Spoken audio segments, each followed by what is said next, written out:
I am Howard, 72 years old, and for a brief moment I thought I had raised a son to be proud of. That illusion shattered late one night when the doorbell rang. My son Justin and his wife Vanessa stood on my porch with designer suitcases claiming a pipe burst in their luxury condo. "We are moving in," Justin announced, barely making eye contact. Before I could even process the intrusion, Vanessa handed me a typed list of house rules. Breakfast ready by 5 in the morning. Bathrooms cleaned nightly. Shirts pressed. Dresses hung, not folded. I simply looked at the paper, nodded, and offered a gentle smile. But at 5 o'clock the next morning, I did not wake up to fry bacon. I woke up to lock my office safe, freeze my primary bank accounts, and prepare for war. Before I continue this story, let me know where you are watching from in the comments below. Hit like and subscribe if you have ever had to outsmart people who mistook your silence for weakness. The grandfather clock in the hallway had just struck 11 when the doorbell pierced the quiet of my home. It was a Tuesday in late November, the kind of night where the rain falls in sheets, washing away the last of the autumn leaves. I had been sitting in my leather armchair, reading a biography of Ulysses S. Grant, enjoying the profound peace that had settled over my house in the years since my wife Evelyn passed away. When I opened the front door, the peace vanished forever. Justin stood there, soaking wet, dragging two massive hard-shell suitcases up the front steps. Behind him stood Vanessa, her arms crossed tight over her expensive cashmere coat. Her expression twisted in absolute disgust as she surveyed my front porch. She did not say hello. She did not ask how I was doing. She simply stepped past me, shaking the rainwater from her boots onto the hardwood floor Evelyn and I had restored by hand 40 years ago. "Dad, we have a massive emergency," Justin said, rushing his words together the way he always did when he was hiding something. "A pipe burst in the ceiling of our condo building. The whole place is flooded. The drywall is caving in. We had to pack whatever we could and run. We are moving in here until the insurance sorts it out." He did not ask for permission. He presented it as a finalized mandate. I looked at my son, a 34-year-old man who still carried himself like a frightened teenager, and then I looked at his wife. Vanessa was already walking through my living room, her eyes darting across my antique furniture, measuring the space with a cold, calculating gaze. "It smells like old books and dust in here," she announced to no one in particular. "Justin, bring the bags upstairs. The master bedroom has the attached bath, right? We will take that one." I stood near the door, my hand still resting on the brass knob. "Actually, Vanessa," I said, keeping my voice perfectly even, "that is my bedroom. You two can take the guest room at the end of the hall. It has plenty of space." Vanessa stopped dead in her tracks. She turned around, slowly looking at me as if I were a confused vagrant who had wandered into her property. She walked back toward me, stepping uncomfortably close, and spoke in a loud, exaggeratedly slow voice, as if she were communicating with someone severely hearing impaired or mentally deficient. "Howard," she said, articulating every single syllable, "Justin and I have had a very long, very traumatic night. We are accustomed to a certain standard of living. We require the larger bathroom for our morning routines. You are just one person. You do not need all that space." I looked at Justin. He immediately looked down at his wet shoes, entirely incapable of defending his own father in his own home. He had surrendered his spine the day he married her. I realized then that arguing would yield nothing but noise, and I have never been a man who wastes energy on noise. I simply smiled, a mild, accommodating smile that completely masked the gears turning in my head. "If you insist," I said softly, "I will sleep in the guest room." "Oh, one more thing," Vanessa said, reaching into her designer handbag. She pulled out a folded piece of crisp white paper and thrust it into my chest. "Since we are going to be living together, we need to establish some ground rules. Justin and I are very busy professionals. We cannot be bogged down with domestic chores. This is our schedule and our dietary requirements." I unfolded the paper. It was a meticulously typed document. Breakfast ready by 5 in the morning. All meals must be strictly organic and gluten-free. Bathrooms cleaned nightly. Justin's shirts pressed by Sunday evening. Her dresses hung on velvet hangers never folded. It was not a request for a favor. It was a manual for a servant. I looked up from the paper. Vanessa was staring at me with a smirk that dared me to challenge her. Justin was suddenly very interested in the weather outside. "I will see what I can do," I said quietly. "Great," Vanessa said, turning her back on me. "Justin, get the bags upstairs. I am exhausted." They marched up the stairs, taking over my sanctuary without a single word of gratitude. I waited until I heard the heavy thud of their bedroom door closing. The house fell silent again, but the atmosphere had completely shifted. I walked slowly to the kitchen, poured myself a glass of cold water, and read the list of rules one more time. They thought I was a fragile, compliant old man. They thought my silence was the silence of senility.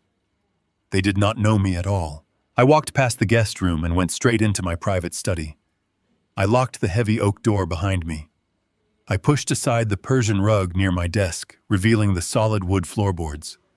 With a firm press on a specific plank, I popped open the concealed panel that hid my floor safe. I entered the combination, the heavy steel mechanism clicking smoothly in the quiet room.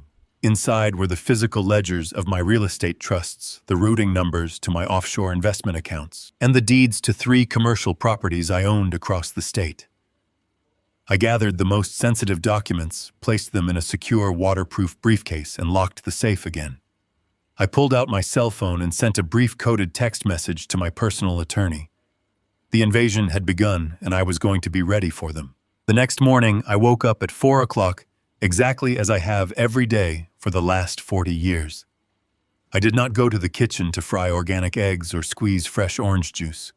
I made myself a simple cup of black coffee, sat in the dark living room, and waited. At exactly 5:15, the heavy footsteps of Vanessa thumping down the wooden stairs echoed through the house.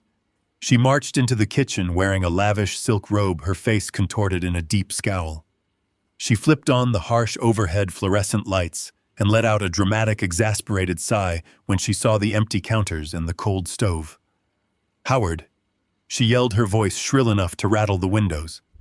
"Howard, where are you?" I took a slow sip of my coffee and stepped out of the shadows of the living room. "Good morning, Vanessa."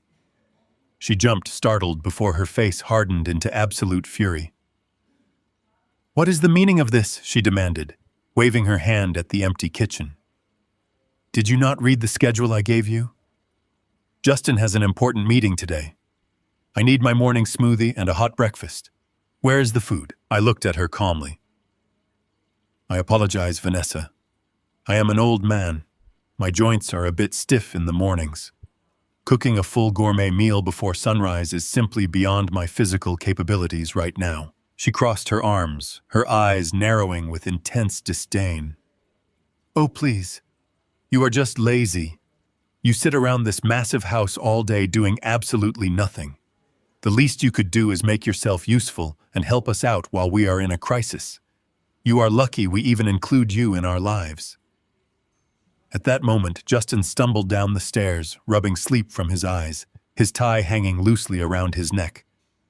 "What is all the yelling about?" he mumbled. "Your father is refusing to help us," Vanessa snapped, pointing an accusing finger at me. "I asked for one simple thing, Justin. Just a little help in the mornings so we can get to work on time, and he is acting like I asked him to run a marathon." Justin sighed, giving me a look of profound disappointment. "Come on, Dad. Can you just help out? Vanessa is under a lot of stress right now with the condo flooding. It would be really nice if you could just follow the schedule." I watched my son side with his wife against his own father in his own home. It was a pathetic display, but I kept my expression entirely neutral. "You are right, Justin," I said softly. "I should be more accommodating. If I cannot do the physical labor myself, the least I can do is hire some help." I reached into my pocket and pulled out my money clip. I counted out $300 in crisp new bills and placed them on the kitchen island. "Here, Vanessa. This should be enough to hire a professional cleaning and cooking service for the week. Please arrange it however you see fit. I want you both to be comfortable." Vanessa stared at the cash.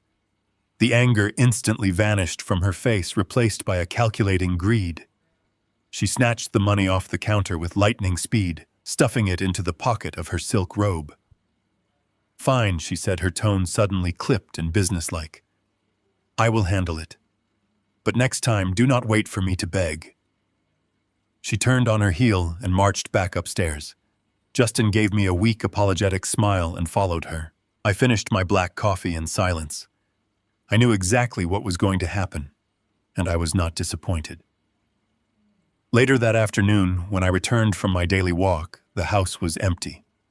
There were no cleaners. There was no professional cook preparing a gluten-free dinner. The money was gone. When Vanessa and Justin returned from work that evening, I asked about the cleaning service. Vanessa did not even look up from her smartphone as she kicked off her heels in the hallway. "Oh, I canceled them," she said casually. "I decided it was a waste of money. Besides, I read an article today that said elderly men need to stay active to prevent cognitive decline. Scrubbing the bathrooms and preparing meals will be good for your joints and your brain. Howard, consider it my way of keeping you healthy." She walked past me without another word, heading straight for the master bedroom. She had pocketed the $300 and ordered me to scrub the toilets for my own health. The sheer audacity was staggering. It was not just disrespect. It was calculated theft, disguised as concern.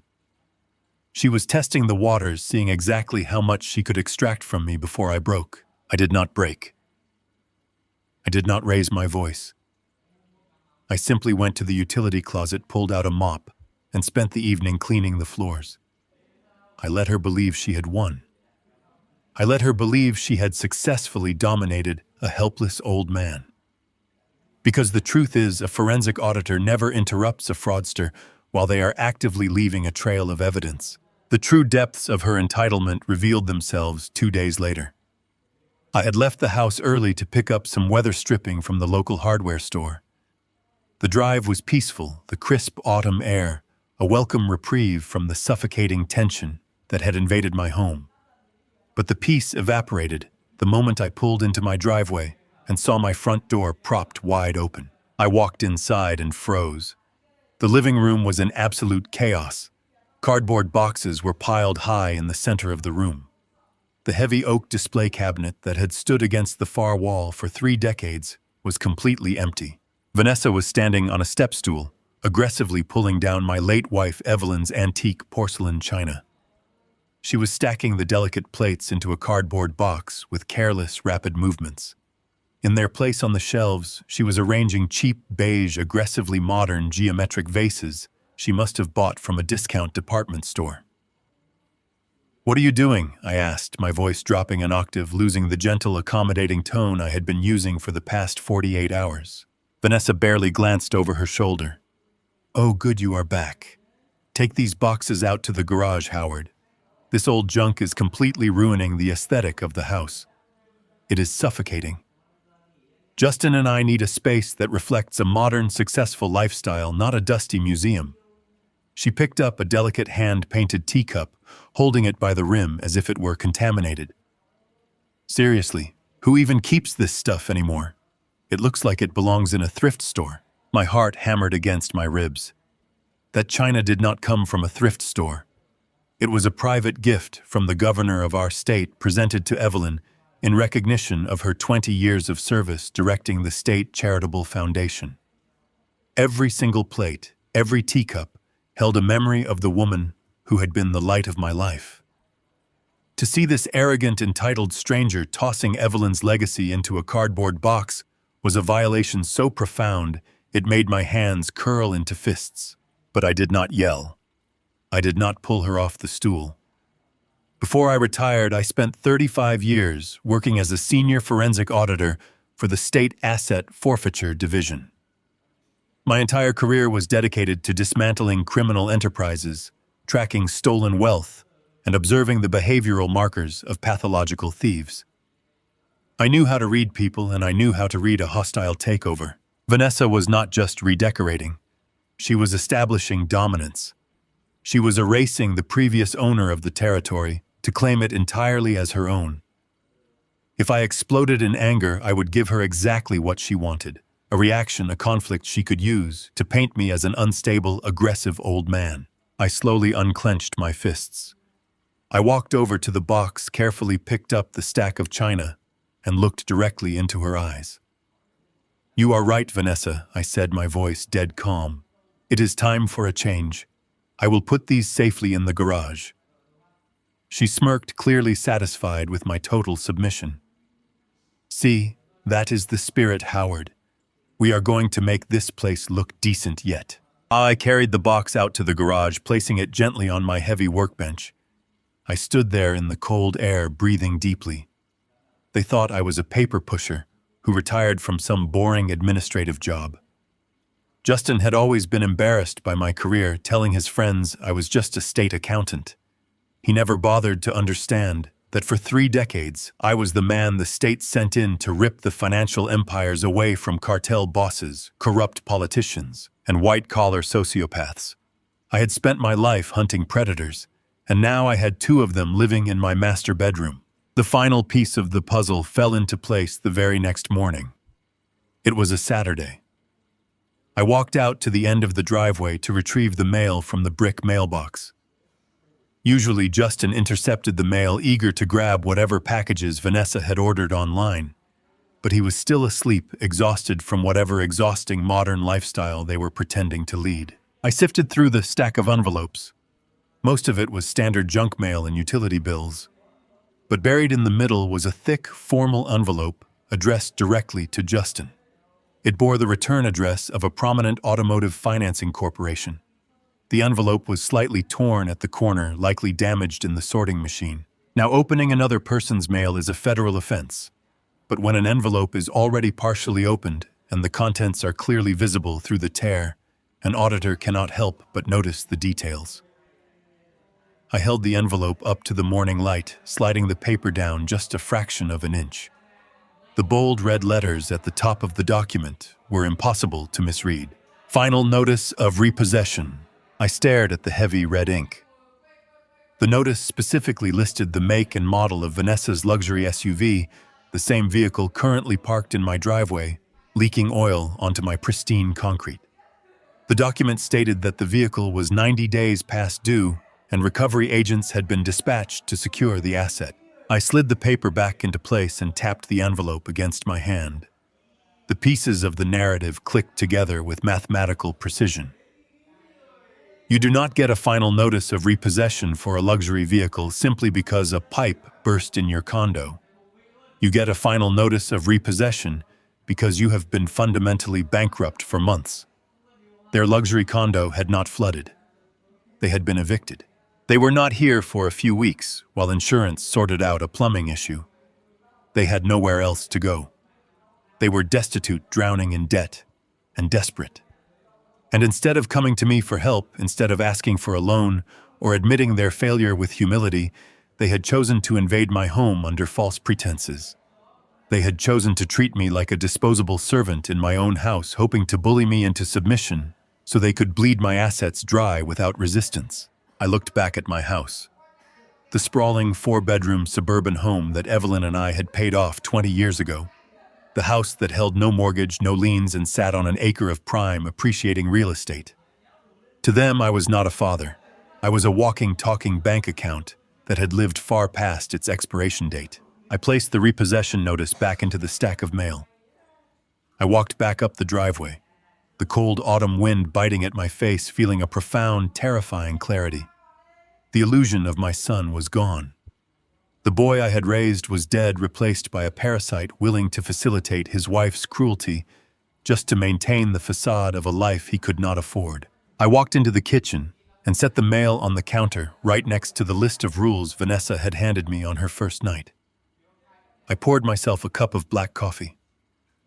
The pain of betrayal had entirely evaporated, replaced by the cold, calculated focus of an auditor preparing for a comprehensive takedown. They wanted my house. They wanted my submission. They wanted my life. I took a slow sip of my coffee. I was going to give them exactly what they asked for right up until the moment I took everything away. 2 weeks into their occupation of my home, a white catering van pulled into my driveway. I was sitting by the window in my study nursing a cup of tea, watching as 3 people in crisp white aprons began unloading heavy silver warming trays and crates of crystal glassware. Vanessa marched out the front door, wrapped in a designer shawl, pointing and barking orders at the catering staff, as if she were the lady of a grand estate. She directed them through the front doors, complaining loudly about the scuff marks their shoes might leave on the hardwood floors, the very same floors she had tracked mud across the night she arrived. I walked out to the hallway and stood quietly by the staircase. Justin was pacing back and forth in the living room, nervously adjusting the collar of a very expensive tailored suit. He was sweating. I asked him what the occasion was, and without looking me in the eye, he muttered that he was hosting a crucial networking dinner for the senior partners at his logistics firm. His boss, a man named Nolan, was coming. Justin said this dinner was going to secure him a promotion he desperately needed. I knew exactly why he needed it. The repossession notice I had intercepted was just the tip of the iceberg. My son was drowning in financial ruin, and he was using my home to project an illusion of spectacular wealth to the men who signed his paychecks. I did not interfere. An auditor learns very early in his career that when a fraudster is building a house of cards, the best thing you can do is hand them more cards. I retreated to the kitchen and watched the caterers transform my dining room. They set the long mahogany table with fresh linens, lit expensive taper candles, and filled the air with the rich aroma of roasted lamb and garlic herbs. Vanessa fluttered around them, adjusting the silverware, speaking to the staff with a sharp, condescending tone. She told the head caterer that she and her husband had just purchased this sprawling property and were still in the process of updating the terribly outdated vintage aesthetic the previous owner had left behind. At 7 o'clock, the doorbell rang. The house filled with the loud, booming voices of corporate executives. I stayed out of sight, listening from the shadows of the hallway. I heard Justin welcoming a man named Nolan and his wife Sylvia. I heard the clinking of expensive wine glasses and the exaggerated laughter that always accompanies corporate kissing up. "This place is incredible, Justin!" Nolan bellowed, his voice carrying all the way to the kitchen. "You two must be pulling in some serious numbers to lock down an acre in this zip code. The market here is completely untouchable." Vanessa did not miss a beat. Her voice dripped with casual, practiced arrogance. "Oh, we got incredibly lucky, Nolan. We paid cash, of course. The previous owner was highly motivated to sell, and Justin simply has a brilliant eye for real estate investments. We are going to completely gut the main floor next spring, but it is a charming little starter home for now." I stood in the hallway, listening to my daughter-in-law claim she paid cash for a house that I bought and paid for over 30 years of honest labor. I listened to her call my home a starter project, but the true depth of their audacity was yet to come. Around 8 o'clock, Vanessa decided that the catering staff was too expensive to keep on the clock for the entire evening. She dismissed them early, right after the main course was served, telling them she would handle the dessert course herself. But Vanessa had absolutely no intention of lifting a finger. She walked into the kitchen, found me standing near the counter, and snapped her fingers at me. "Howard, go down to the cellar and bring up 2 bottles of the Reserve Cabernet. And bring them to the table. Our glasses are empty." I could have said no. I could have told her to fetch her own wine. But I saw an opportunity to look the lie directly in the face. I walked down to my cellar, selected 2 bottles of my best wine, and walked into the dining room. I was wearing a simple gray cardigan and a pair of faded slacks. I carried the bottles to the table and began to expertly uncork them. The conversation around the table suddenly paused. Sylvia, Nolan's wife, was an observant woman. She stopped cutting. Her lamb looked at me with polite curiosity and smiled. "Oh, Justin," Sylvia said, her voice cutting through the soft background music. "I did not realize you had family staying with you." "I am Sylvia. It is wonderful to meet you." The dining room went completely dead silent. The tension was so thick it could have shattered the crystal glasses. I paused, the corkscrew still in my hand, and looked directly at my son. Justin froze. The color completely drained from his face. He looked at me, his own father, the man who taught him how to ride a bicycle, the man who paid for his college tuition, the man whose roof was currently keeping the rain off his head. All he had to do was say one sentence. All he had to do was say, actually, "Sylvia, this is my father." But Justin looked down at his plate. He swallowed hard, cowardly avoiding my gaze, and he said absolutely nothing. He let the silence stretch out, sacrificing me to save his own pathetic illusion. Vanessa stepped in smooth and venomous as a viper. She let out a light musical laugh and reached over to pat Sylvia's hand. "Oh, Sylvia, no," Vanessa said, her voice echoing off the walls of my dining room. "This is Howard. He is our live-in groundskeeper. He came with the property when we bought the estate. He had nowhere else to go, and Justin and I thought it would just be too cruel to let him go at his age. We let him stay in the basement room in exchange for light upkeep. He is practically part of the scenery." Nolan let out a hearty, booming laugh. "A live-in groundskeeper. Justin, you are really living like a king, my friend.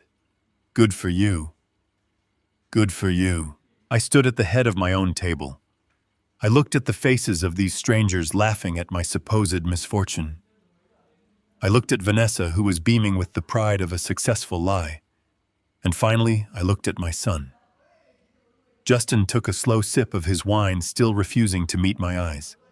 He had agreed to the narrative. I was no longer his father. I was the help. I did not throw the wine bottle. I did not flip the table. I did not raise my voice to declare that I owned the walls surrounding them. Anger is an emotion for people who have lost control, and I was entirely in control. In my days as a forensic auditor, I learned that the most dangerous thing you can do to a criminal is let them know they are being investigated. You must let them feel invincible. You must let them feel completely superior, because that is when they make their fatal mistakes. So I played the part. I lowered my head, offered a humble, vacant smile, and poured the wine into their glasses. "Thank you, sir," I murmured softly to Nolan. "I am very grateful to the young couple for taking me in." Vanessa smiled triumphantly. "See, he is harmless. Now, Howard, be a dear and start clearing these dinner plates. We are ready for dessert."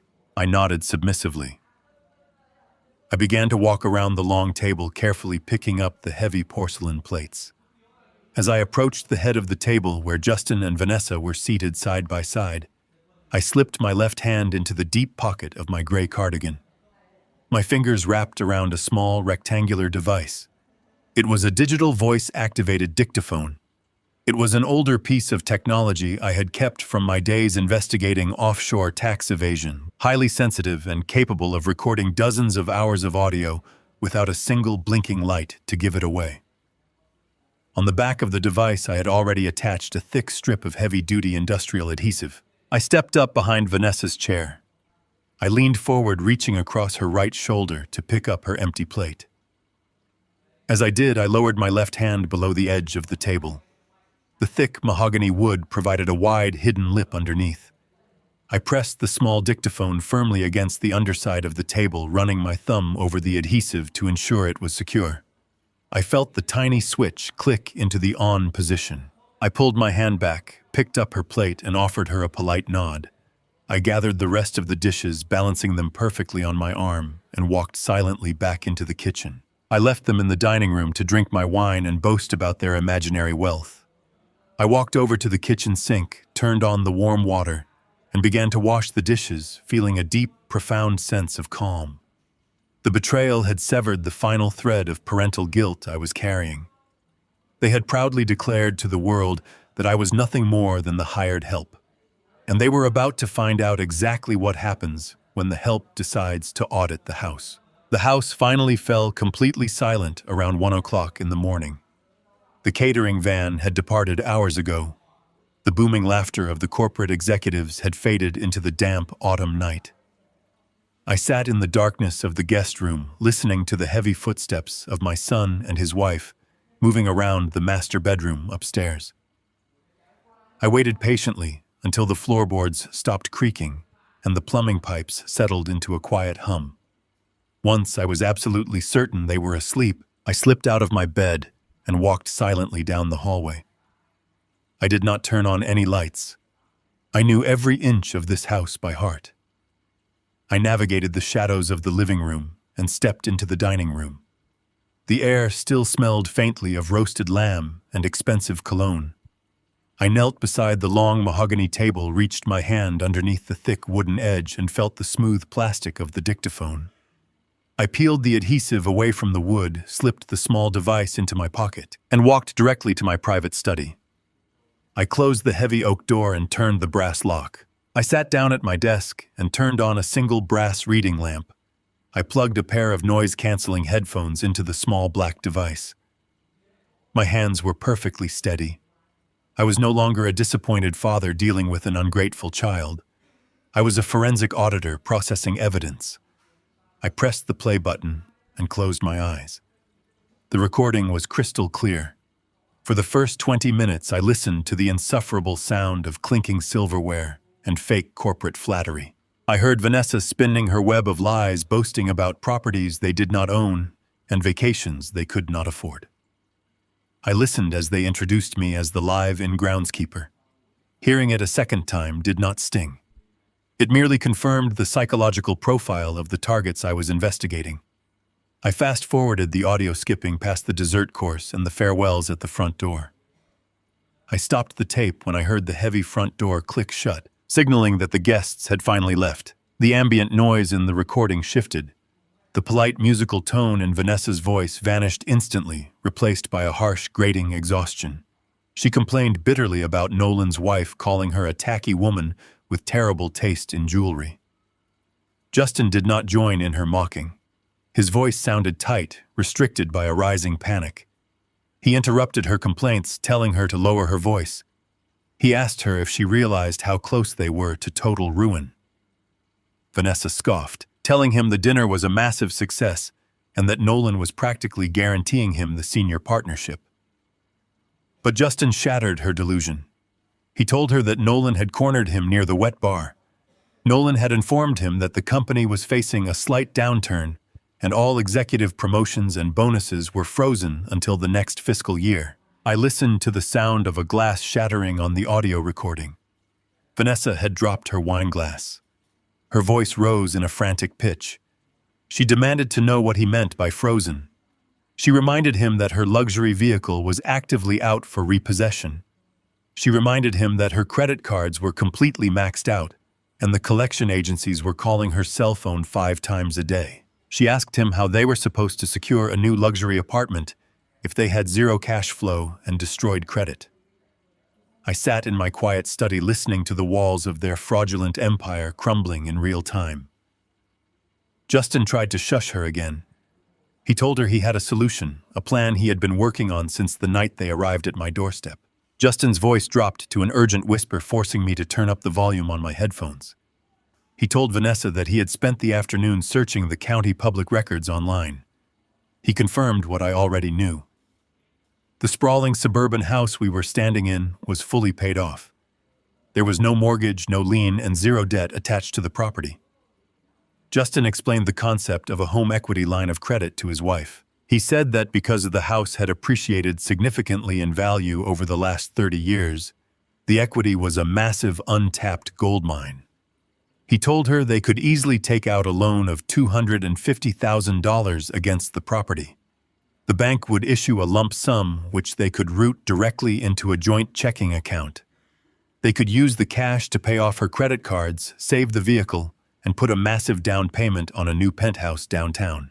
Vanessa sounded hesitant for a brief moment. She pointed out a rather glaring flaw in his brilliant scheme. She reminded Justin that he did not own the house. She asked how he planned to secure a $250,000 loan against a property whose deed was entirely in my name. I closed my eyes and waited for my son to answer. Justin let out a low, arrogant chuckle. He told his wife that it did not matter whose name was on the deed, as long as the bank believed they were dealing with the owner. He confessed that he had stolen an old tax return from my desk drawer earlier that week. He proudly admitted that he had spent hours practicing my signature until he could replicate it flawlessly. He said the application process could be done almost entirely online and the physical documents could be intercepted before I ever saw them. He planned to forge my signature on the federal bank documents, secure the loan, and leave me burdened with a massive mortgage I knew nothing about. I sat perfectly still, absorbing the sheer criminality of his proposal. He was planning to commit federal wire fraud, identity theft, and elder financial abuse in a single stroke. But Vanessa was not completely satisfied. She had the cunning mind of a true parasite, always looking for the loose thread that could unravel the scheme. Her voice cut through his arrogant laughter. She told him the plan was too risky. She said that even if he handled the online applications, the bank would inevitably send physical confirmation letters, appraisal notices, and closing documents to the residential address. She pointed out that I woke up at 4 in the morning every single day. I was always the first person to reach the mailbox. She asked Justin what would happen if I intercepted a letter from the bank thanking me for my new $250,000 loan. There was a long, heavy silence on the recording. Justin did not have an answer. He muttered something about trying to beat me to the mailbox, or pretending the letters were junk mail. Then Vanessa spoke. Her voice was no longer frantic or angry. It was terrifyingly calm, casual, and utterly devoid of human empathy. She told Justin that they needed to make sure I was simply too tired to care about the mail. She casually mentioned that she had been looking at the bottles in my medicine cabinet. She noted that I took a specific dosage of blood pressure medication every morning. She said she had done some reading online. She suggested that if they were to simply double my morning pill, it would drop my blood pressure significantly. She explained that a sudden drop in blood pressure in an elderly man would cause severe fatigue, confusion, and deep brain fog. She said I would likely sleep until noon and spend the rest of the day dozing in my armchair, entirely too exhausted to walk down the driveway or question any incoming mail. I stopped breathing. I waited for my son to scream at her. I waited for the boy I had raised to be horrified. I waited for Justin to tell his wife that forging a signature was one thing, but poisoning his own father was an absolute line he would never cross. The silence stretched out on the recording, agonizing and deep. And then I heard my son speak. He did not yell. He did not object. He let out a slow, considering breath, and he agreed. He actually agreed. He told Vanessa to handle the pills carefully so the bottle would not look suspiciously empty. He told her to start the double dosage on Monday right before he submitted the fraudulent loan application to the bank. I reached out and pressed the stop button on the dictaphone. I took off my headphones and laid them gently on the wooden desk. The silence of my study felt heavier now, thicker. For a long time, I just sat there in the dim light of the brass reading lamp. A lesser man might have wept. A normal father might have marched upstairs, kicked down their bedroom door, and demanded an explanation for the monstrous betrayal he had just witnessed. But I felt no urge to shout. The sadness had been entirely burned away, replaced by an icy, crystalline focus. They were planning to alter my cardiovascular medication to induce a state of physical weakness and cognitive decline. They were planning to chemically subdue me so they could steal my home and cast me aside. The biological connection between Justin and me severed in that exact moment. It simply ceased to exist. The man sleeping in the master bedroom upstairs was not my child. He was a hostile threat operating inside my perimeter. This was no longer a domestic dispute about house rules or a daughter-in-law who demanded pressed shirts. It was a criminal conspiracy involving premeditated fraud, identity theft, and attempted bodily harm. I had spent 35 years dismantling criminal operations run by the most ruthless predators in the state. I knew exactly how to build a trap that offered no possibility of escape. I opened my desk drawer and pulled out a fresh legal pad. I picked up my pen. I was going to let them attempt their fraud. I was going to let them believe they were the smartest people in the room. I was going to give them enough rope to hang themselves completely. At 5 o'clock in the morning, the sun began to rise and the demolition of their lives officially commenced. The sun had barely begun to crest over the horizon when I stepped out of my study. The house was bathed in the cold, gray light of early morning. I walked into the master bathroom, attached to the guest room, where I was now sleeping. I opened my shaving kit and pulled out my real prescription bottles.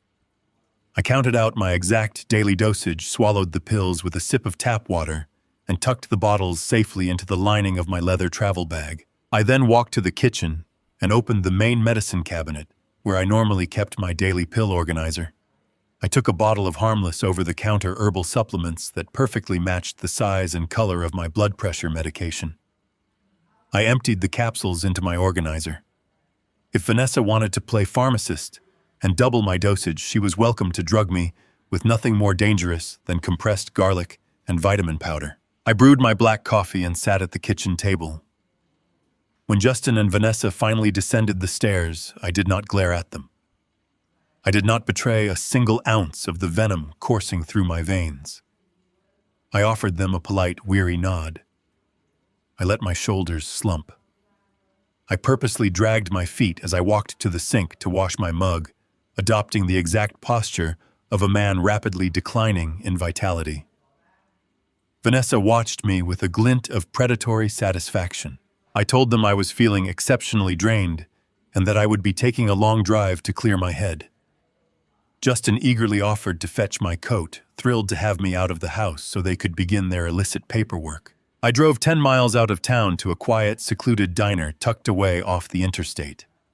I sat in a booth in the very back, ordered a cup of black tea, and pulled out my cell phone. I dialed a number I had known by heart for 3 decades. Gordon Pierce answered on the second ring. Gordon was not just my attorney. He was a brilliant, ruthless legal mind who had worked alongside me during my years auditing criminal assets for the state. We had spent our careers dissecting corporate shell games and dismantling the legal defenses of very dangerous people. He was a man who understood that justice was rarely a matter of emotion. It was a matter of impeccable documentation. Howard Gordon said, his voice deep and gravelly through the phone. "You are calling me before 8 in the morning on a Wednesday. Either you have found a new golf course you want to buy, or someone has made a very terrible mistake." I took a slow breath and looked out the diner window. "Gordon," I said calmly, "I need you to pull the original deed to my house, the master documents for my offshore accounts, and the irrevocable trust outlines we drafted last year. Justin and his wife have moved in with me. They are entirely bankrupt, and they are actively plotting to commit wire fraud by forging my signature on a $250,000 home equity line of credit." There was a profound silence on the other end of the line. Gordon was a man who rarely showed shock, but I could hear the sharp intake of his breath. I proceeded to tell him everything. I detailed the fake flooded condo, the repossession notice, the audio recording from the dinner party, and the terrifying conversation about tampering with my cardiovascular medication to induce cognitive failure. When I finished speaking, Gordon did not offer me pity. He did not tell me how sorry he was that my only son had turned out to be a sociopath. He knew me too well for that. Instead, he shifted instantly into the cold, calculating posture of a legal predator preparing for a hunt. Howard Gordon said, his tone absolute ice. "If I send the police to your house right now, we can have them removed for trespassing. We can probably get a judge to grant a restraining order based on the audio recording of the medication threat. But that is domestic territory. It is messy. A defense attorney will argue that it was a private, out-of-context conversation. They will claim the home equity loan was just an idea they were brainstorming. Intent to commit fraud is a very difficult thing to prosecute with maximum prejudice." "I understand," I replied, stirring my tea. "So what is the alternative?" "The alternative," Gordon said, "is that we let them do it. We do not interrupt them. We do not lock the doors. We leave the vault wide open." I smiled, feeling the familiar thrill of an audit falling perfectly into place. "You want them to execute the forgery?" "Exactly," Gordon confirmed. "A conversation about stealing your house is a family dispute. Forging your signature on a federal banking document and submitting it across state lines is a severe felony. It carries mandatory prison time. But they have to actually submit the paperwork. They have to sign their names to the digital addresses. They have to cross the threshold from planning a crime to committing a federal offense." I leaned back in the diner booth. I told Gordon I was concerned about the bank actually issuing the funds. I could not risk $250,000 lien attaching to my property even temporarily. "You will not have to," Gordon assured me. "I am going to contact the senior fraud investigator at your bank. We are going to put a silent freeze on your equity lines. We will instruct the bank to accept the application when Justin submits it. They will process the paperwork, generate the approval letters, and make it look entirely legitimate on their end. But the actual funds will be routed into a dead escrow account that Justin cannot touch. He will think he has won, but he will be holding an empty bag." We spent the next hour detailing the exact parameters of the trap. We needed Justin to feel so incredibly secure that he would take the final fatal step. Gordon told me that my acting skills were about to be put to the ultimate test. I needed to convince my son and his wife that their medication tampering was working flawlessly. I needed to become a ghost in my own home, a shuffling, forgetful old man who was completely oblivious to the financial theft happening right under his nose. I finished my tea and left a cash tip on the table. I walked out to my car and looked up at the bright, clear morning sky. I felt no fear. I felt no hesitation. I drove back to my house, pulled into the driveway, and deliberately parked a little crookedly, letting the front tire rest on the edge of the grass. I walked through the front door, let my shoulders slouch, and rubbed my temples as if a terrible fog had settled over my brain. Vanessa was sitting on the living room sofa, scrolling through her phone. She looked up at me, her eyes tracking my sluggish movements. "Are you feeling all right, Howard?" she asked, her voice dripping with toxic, fake sympathy. "You look exhausted." I let out a shaky sigh and gripped the edge of the doorway for support. "I suppose I am, Vanessa," I murmured, keeping my gaze unfocused. "I think I will just go lie down for a little while. My mind feels remarkably cloudy today." I turned away, but not before I saw the cruel, triumphant smile spread across her face. The trap was set. The bait was in the water. Now all I had to do was wait for them to bite. For the next 4 days, my house became a theater, and I was giving the performance of a lifetime. I knew that Vanessa and Justin were monitoring my every move, waiting for the signs of cognitive decline that would validate their cruel little pharmacy experiment. I decided to give them a masterpiece. I began by leaving my reading glasses in the refrigerator. The next morning, I stood in front of the coffee maker for a full 10 minutes, staring blankly at the machine as if I had completely forgotten how to brew a simple pot of coffee.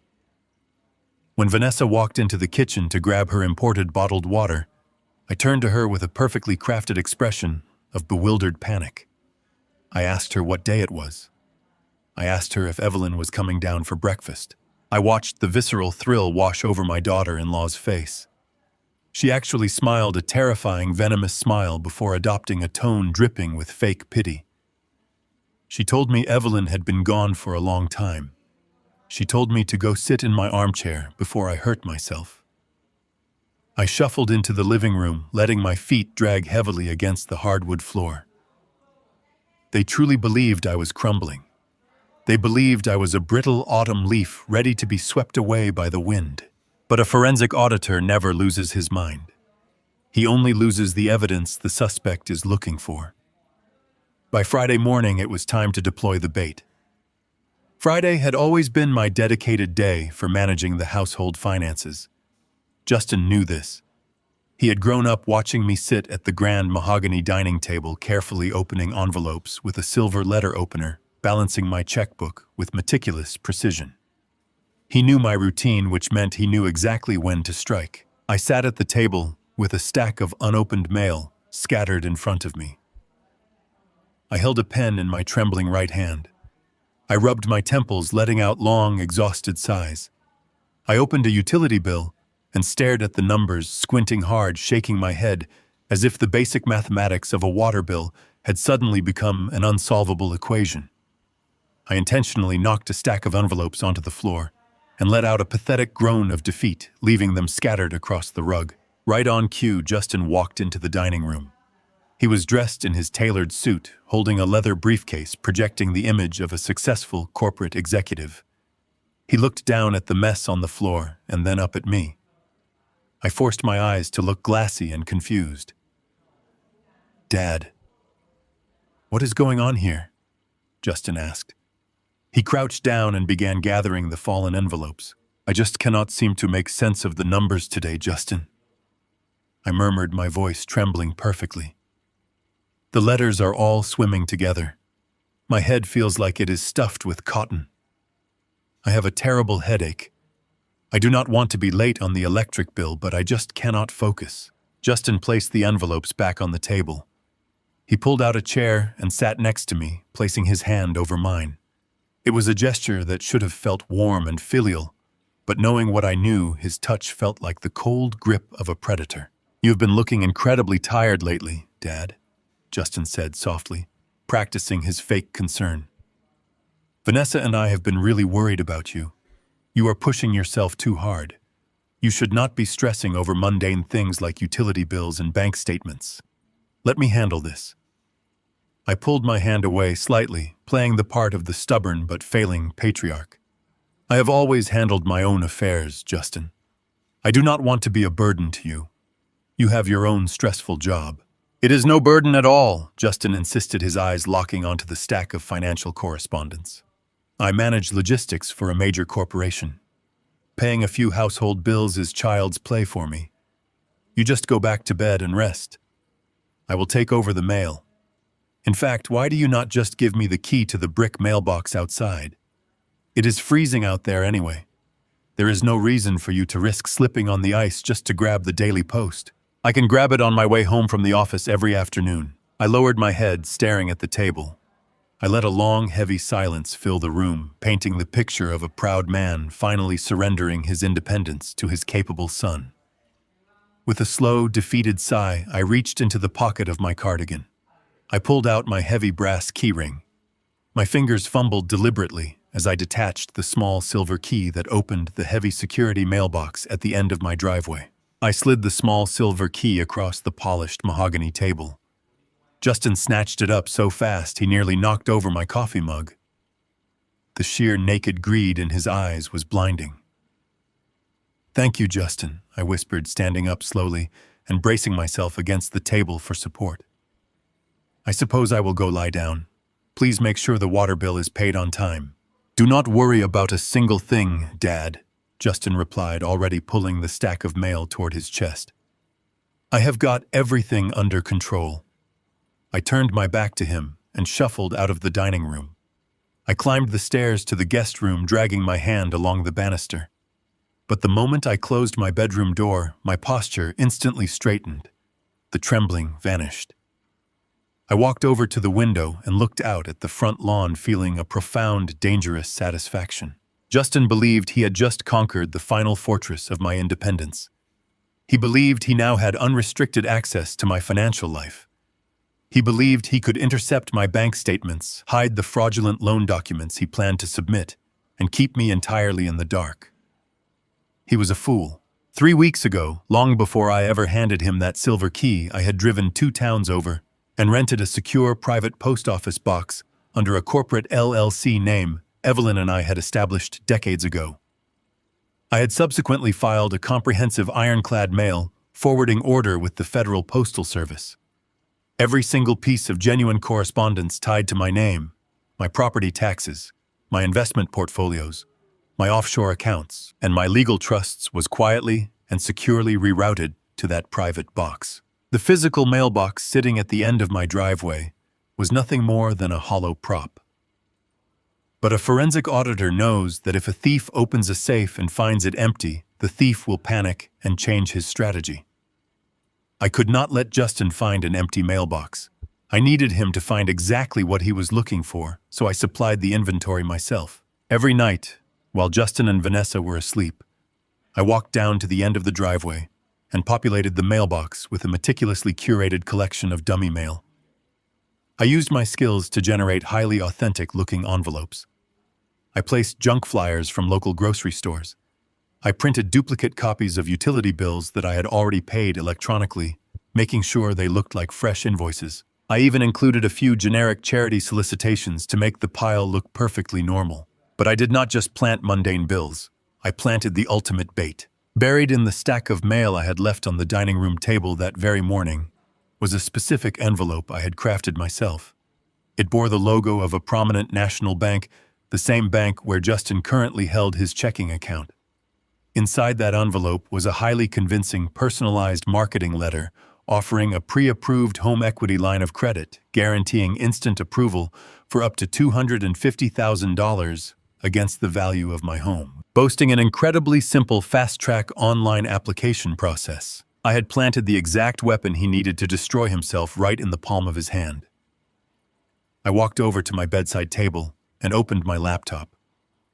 I logged into the secure server that fed the hidden camera I had installed in the dining room chandelier earlier that week. The video feed loaded perfectly on my screen. I watched my son sitting alone at my dining table. He was tearing through the envelopes with frantic, greedy energy. He tossed the fake water bill aside. He discarded the charity letters. And then he found the bank envelope. I watched Justin tear open the flap. I watched his eyes scan the fake pre-approval letter. Even through the grainy resolution of the hidden camera, I could see his face light up with absolute predatory triumph. He pulled out his cell phone, snapped a picture of the document, and hurriedly texted it to someone, undoubtedly his wife, signaling that their fraudulent windfall was practically begging to be taken. He thought he had outsmarted me. He thought his medication tampering was working flawlessly. He thought he was the mastermind of a brilliant financial heist. He had no idea that he was a puppet, dancing on strings I had tied, eagerly stepping into a federal trap that would soon lock him in a concrete cell. I closed my laptop and smiled. The bait was taken. Now all I had to do was reel him in. The passage of time in my own home had taken on a strange rhythmic quality. It was a Tuesday evening when Justin finally made his move. The house was incredibly quiet, save for the steady rhythm of rain tapping against the tall living room windows. I was sitting in my worn leather armchair, staring blankly at a muted television screen. I was playing the perfect victim, letting my head droop slightly, keeping my breathing shallow and slow. The fake herbal pills I had swapped into my medicine cabinet were working their psychological magic. Vanessa and Justin watched me shuffle around the house all week, fully convinced that their cruel chemical tampering had reduced my mind to a foggy, compliant mess. I heard the heavy, deliberate footsteps of my son descending the hardwood stairs. I did not turn my head. I waited until he walked into my peripheral vision. Justin was holding a sleek black leather portfolio.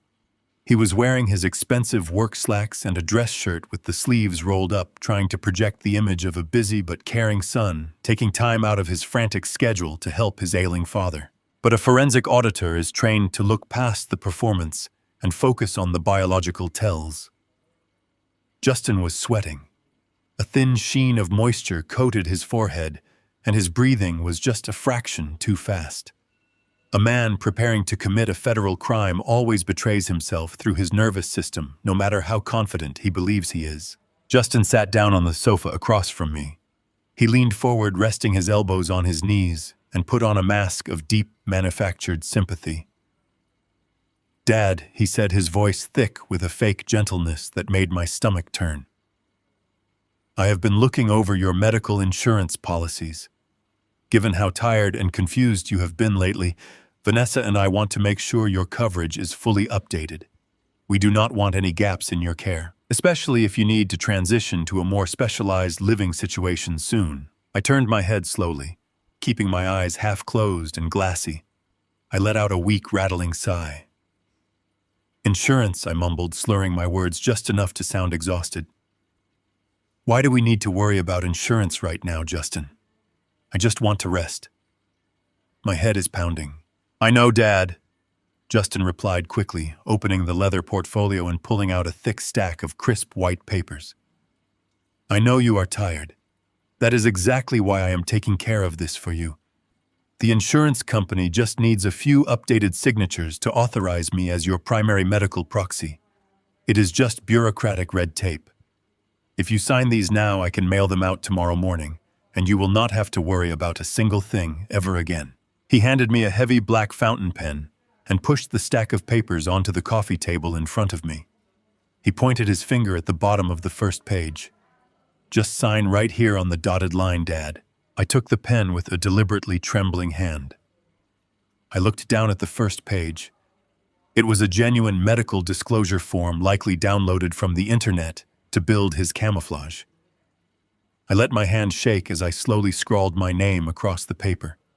Justin quickly pulled that page away and pointed to the next one.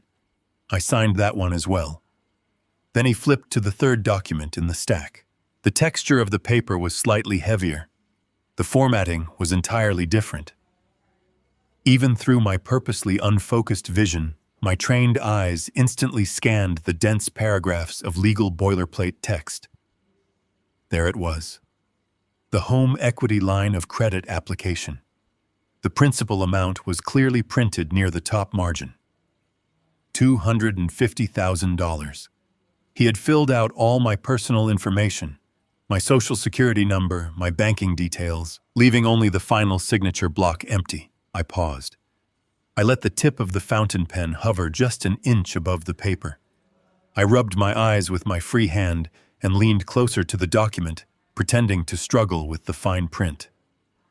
"What is this one, Justin?" I asked, my voice wavering. "The letters are so small. It talks about equity. Is this about the house?"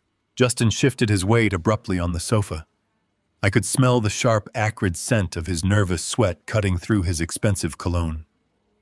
"Oh, that is just a standard liability waiver for the insurance underwriters," he lied with terrifying smoothness. "It just means the insurance company evaluates the estate value for long-term care coverage. It is completely standard." "Please, Dad, just sign it. You are exhausting yourself trying to read all that legal jargon. Let me carry the burden for you." I looked at my son. He was staring at the pen, his eyes wide, his greed completely eclipsing any remnant of a moral conscience. He was actively pushing me to commit financial suicide so he could fund his wife's luxury lifestyle and pay off his own catastrophic debts. He truly believed he was stealing my home right out from under me. He did not know he was handing me the very weapon I would use to destroy him. I lowered the pen to the paper. But I did not sign my normal name. I executed a very specific, highly deliberate alteration. To the untrained eye, the signature looked exactly like the one I had used on every birthday card and holiday check for 40 years. But to my bank and to my attorney Gordon, it was a glaring red siren. 30 years ago, when I was auditing the hidden assets of a major organized crime syndicate, violent threats were a daily reality. Criminals cornered auditors, forced them to sign release documents, and tried to extort state funds through intimidation. To protect myself and my assets, Gordon and I sat in a secure conference room and legally registered a duress signature. We filed sworn affidavits with my primary financial institutions, the state registry, and the Federal Banking Commission. The rules of the duress signature were absolute.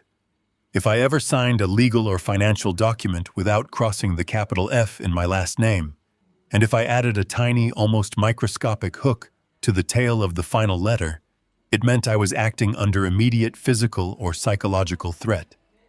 It meant the document was legally void the second the ink dried, and law enforcement was to be notified immediately of a coerced transaction.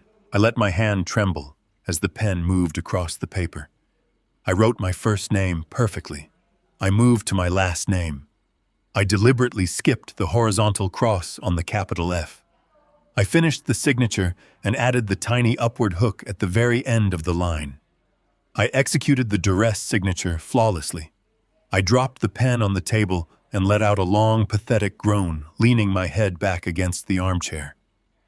"I am so tired, Justin," I whispered. Justin snatched the paper off the table so fast, he nearly tore the edge. A massive, shuddering sigh of relief escaped his lips. He gathered the documents, tapped them neatly against the glass to align the edges, and slid them safely back into his leather portfolio. He snapped the portfolio shut with a loud final click. "Thank you, Dad," he said, his voice practically vibrating with raw triumph. "This is going to make things so much easier for all of us. You have no idea. You just relax now. I will handle the rest." He stood up, turned his back on me, and walked quickly out of the living room, heading straight up the stairs to show Vanessa his stolen prize. He did not look back once. I remained in my armchair, listening to the rain hit the glass. I did not feel anger. I did not feel sorrow. I felt the cold, absolute certainty of a steel vault locking shut. Justin had just crossed the threshold of no return. By securing that signature and preparing to submit that document across state lines to a federal banking institution, he had committed a major felony. The trap had officially snapped shut. He had forged his own chains. I leaned back against the leather cushions, listening to the muffled, excited voices coming from the master bedroom above me. They were celebrating $250,000 they would never see. They were celebrating a victory that did not exist, and I was simply waiting for the inevitable crash. The digital world leaves a footprint that is far more permanent than any ink on paper. Justin believed he had secured his financial future the moment he slid that forged application back into his portfolio. He believed he was outsmarting an old, tired man. But he had fundamentally misunderstood the nature of the battlefield. We were no longer fighting over house rules or stolen antique china. We had entered my domain. I waited 2 full days to make my next move. I maintained my performance flawlessly, shuffling through the house, leaving cabinet doors open, asking the same questions multiple times. I watched Vanessa roll her eyes at my apparent decline. I watched Justin treat me with an increasingly dismissive, patronizing tone. Their overconfidence was blooming perfectly. They were no longer guarding their flank. On a Thursday afternoon, while Vanessa was out supposedly running errands, though I knew she was simply avoiding the reality of her repossessed vehicle, Justin was sitting at the kitchen island with his work laptop open. He was typing furiously, his brow furrowed in deep concentration. He thought I was napping upstairs. I was actually sitting in my locked study, my own laptop open, executing a digital maneuver I had perfected decades ago. When Justin and Vanessa moved in, they immediately asked for the Wi-Fi password. I gave it to them, of course, but I did not give them access to my primary secure network. I gave them access to a secondary guest network I had established years prior. It was a network specifically designed to run through a heavily encrypted router that acted as a digital funnel. Every single packet of data that traveled through that guest network, every website visited, every email sent, passed through a monitoring protocol on my private server. I am not a hacker. I am a forensic auditor. I do not break into systems. I simply observe the traffic flowing through my own house. I opened the monitoring software and began to sort through the digital logs of Justin's laptop. I expected to find standard financial desperation, endless searches as for debt consolidation loans, panicked emails to credit card companies, perhaps aggressive messages to his auto financier. I found those, certainly. But as I dug deeper into the encrypted traffic logs isolating the data packets associated with his corporate email client, I found a pattern that made the hairs on the back of my neck stand up.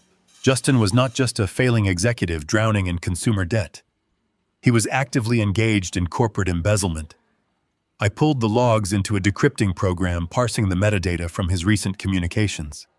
I isolated a series of highly suspicious spreadsheet transfers, passing between his laptop and the secure servers of his employer, the mid-sized logistics firm he was so proud of.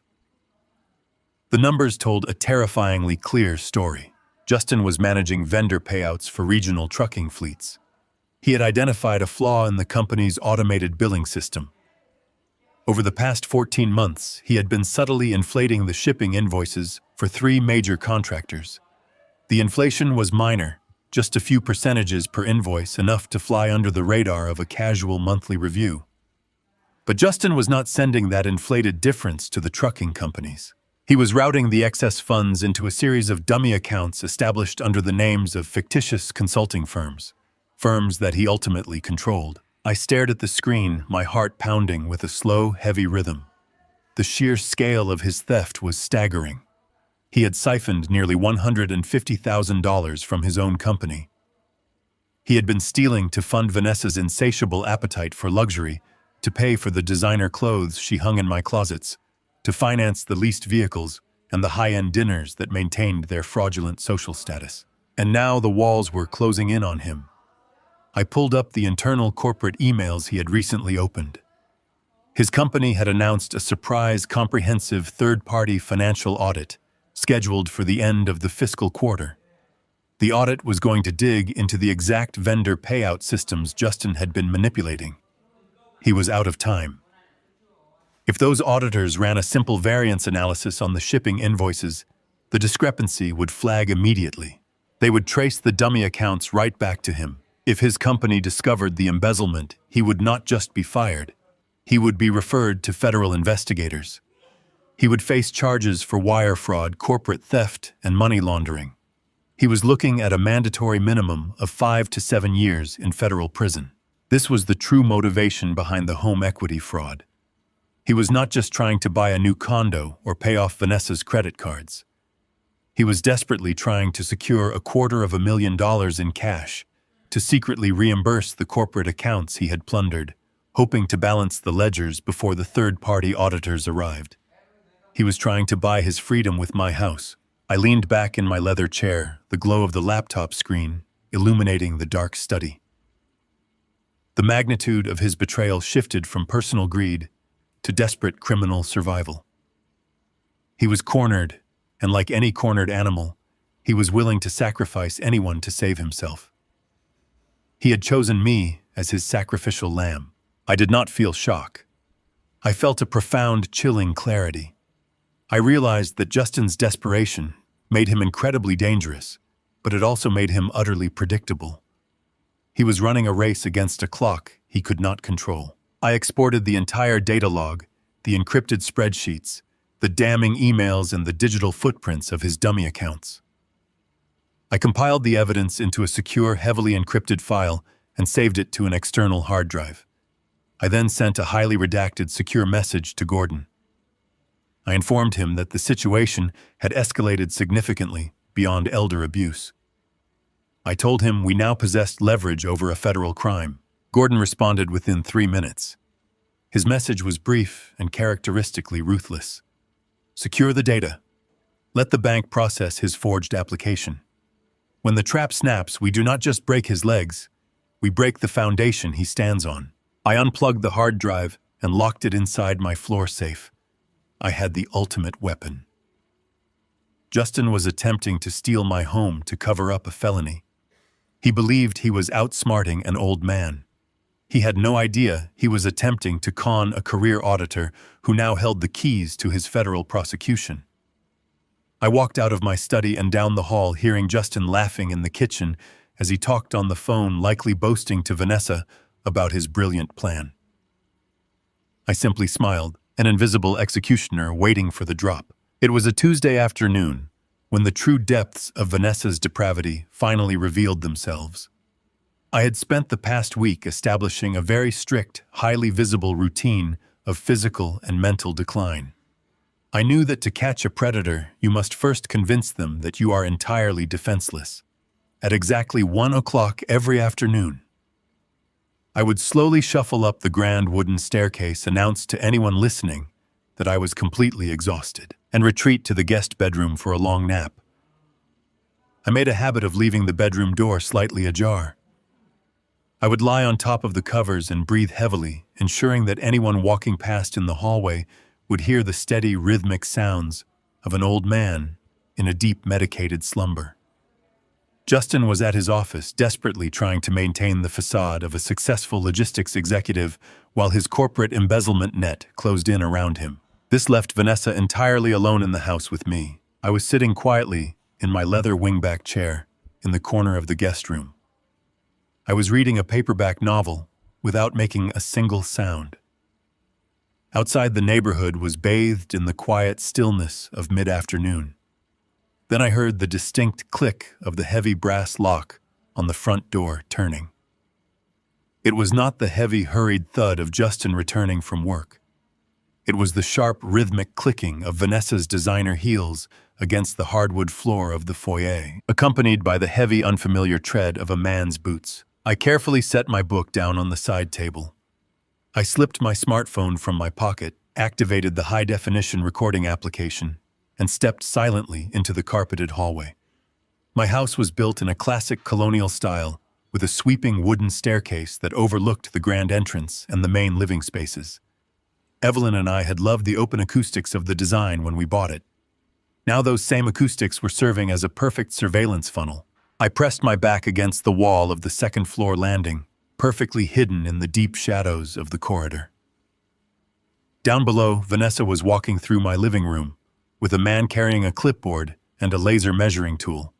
He was a tall, heavily built man, wearing an ill-fitting suit that looked entirely out of place in my home. He did not move with the polished, respectful grace of a licensed real estate professional. He walked with the greedy, eager steps of a scavenger, tapping his pen against the clipboard as his eyes darted hungrily across my custom crown molding and built-in bookshelves. "This is the main living space," Vanessa said, her voice echoing clearly up the staircase. "As you can see, the bones of the house are absolutely phenomenal. It has original hardwood floors and a massive open layout. It just needs to be gutted and brought out of the Stone Age. We are looking to move the property as quickly as possible." The man, Todd, whistled a low, appreciative note. "It is an absolute gold mine, Vanessa. But you are sure the old man is not going to be a problem? We cannot have him wandering downstairs in his pajamas while I am bringing private investors through the property." Vanessa let out a sharp, cruel laugh that sent a chill straight down my spine. "Please," she scoffed dismissively. "He is completely out of it. We have got him on a heavy medication schedule. He sleeps half the day and barely knows what year it is when he is awake. Justin is finalizing the home equity line of credit by tomorrow morning. Once that bank cash clears and covers our immediate debts, we are going to finalize his medical evaluation." I gripped the wooden banister, making sure my phone was angled to capture every single syllable of her confession. "We found a state-run facility 2 counties over."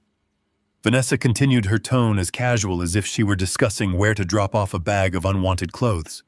"It is practically free and they accept immediate drop-offs for severe dementia cases. The conditions are pretty bleak, but that is not our problem. Once he is locked in there as a ward of the state, we need this house sold and the cash in our hands before any social workers start asking questions about his assets." I stood in the shadows, listening to the woman sleeping under my roof calmly describe her plan to dump me into an underfunded state-run asylum. She was not just stealing my home. She was orchestrating the complete erasure of my freedom, my dignity, and my basic human rights, all to cover the tracks of her fraudulent lifestyle. Todd chuckled, a slick, greasy sound that echoed off the mahogany floors. "Well, you came to the right place, cousin. You know I cannot list this on the multiple listing service without a valid broker's license. If the State Real Estate Commission catches me flipping a multi-million-dollar property under the table without any legal disclosures, I am looking at serious federal fines and potential jail time. But I have a network of private cash buyers who do not ask questions. They love distressed sales and off-market deals. I can bring them through the back door and get you $1 million in untraceable cash by next month, but I am taking 20% off the top for the risk." Vanessa did not even hesitate. "Done," she said instantly. "I do not care about your cut, Todd. I just want this dusty museum liquidated and that old man out of my life before the bank catches on to the equity loan." The pieces of their conspiracy locked together with terrifying perfection. Todd was her cousin. He was operating an illegal, unlicensed real estate scam, facilitating the clandestine sale of a property they did not legally own. By keeping the sale completely off the public market, they hoped to secure a massive cash payout without triggering any state tax audits or title searches that would immediately flag the transaction as fraudulent. They were planning to take the money and vanish, leaving me trapped in a state facility with no financial resources to hire an attorney to fight my way out. They moved toward the kitchen, and I could hear the faint electronic beep of Todd's laser measuring tool bouncing off my granite countertops. They began discussing how cheaply they could stage the house for the private buyers, debating whether they should just throw all of Evelyn's remaining belongings into a rented dumpster to save time. I did not need to hear anymore. The evidence I had just collected was absolute, undeniable gold. I crept back into the guest bedroom, silently closed the heavy oak door, and stopped the recording on my phone. I immediately uploaded the unedited audio file directly to my secure encrypted cloud server, ensuring that even if my phone was somehow discovered or destroyed, the confession was safe in the hands of my attorney. I sat back down in my leather reading chair. I did not feel a single ounce of heartbreak. I did not feel the sorrow of a betrayed father. I felt the cold, electric thrill of a forensic auditor who had just secured the final fatal piece of evidence needed to completely dismantle a criminal enterprise.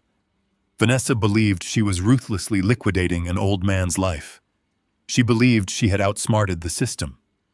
She had no idea she had just handed a former state investigator a crystal-clear, recorded confession of unlicensed real estate fraud, conspiracy to commit elder endangerment, and premeditated financial theft. The house of cards they had built was entirely complete.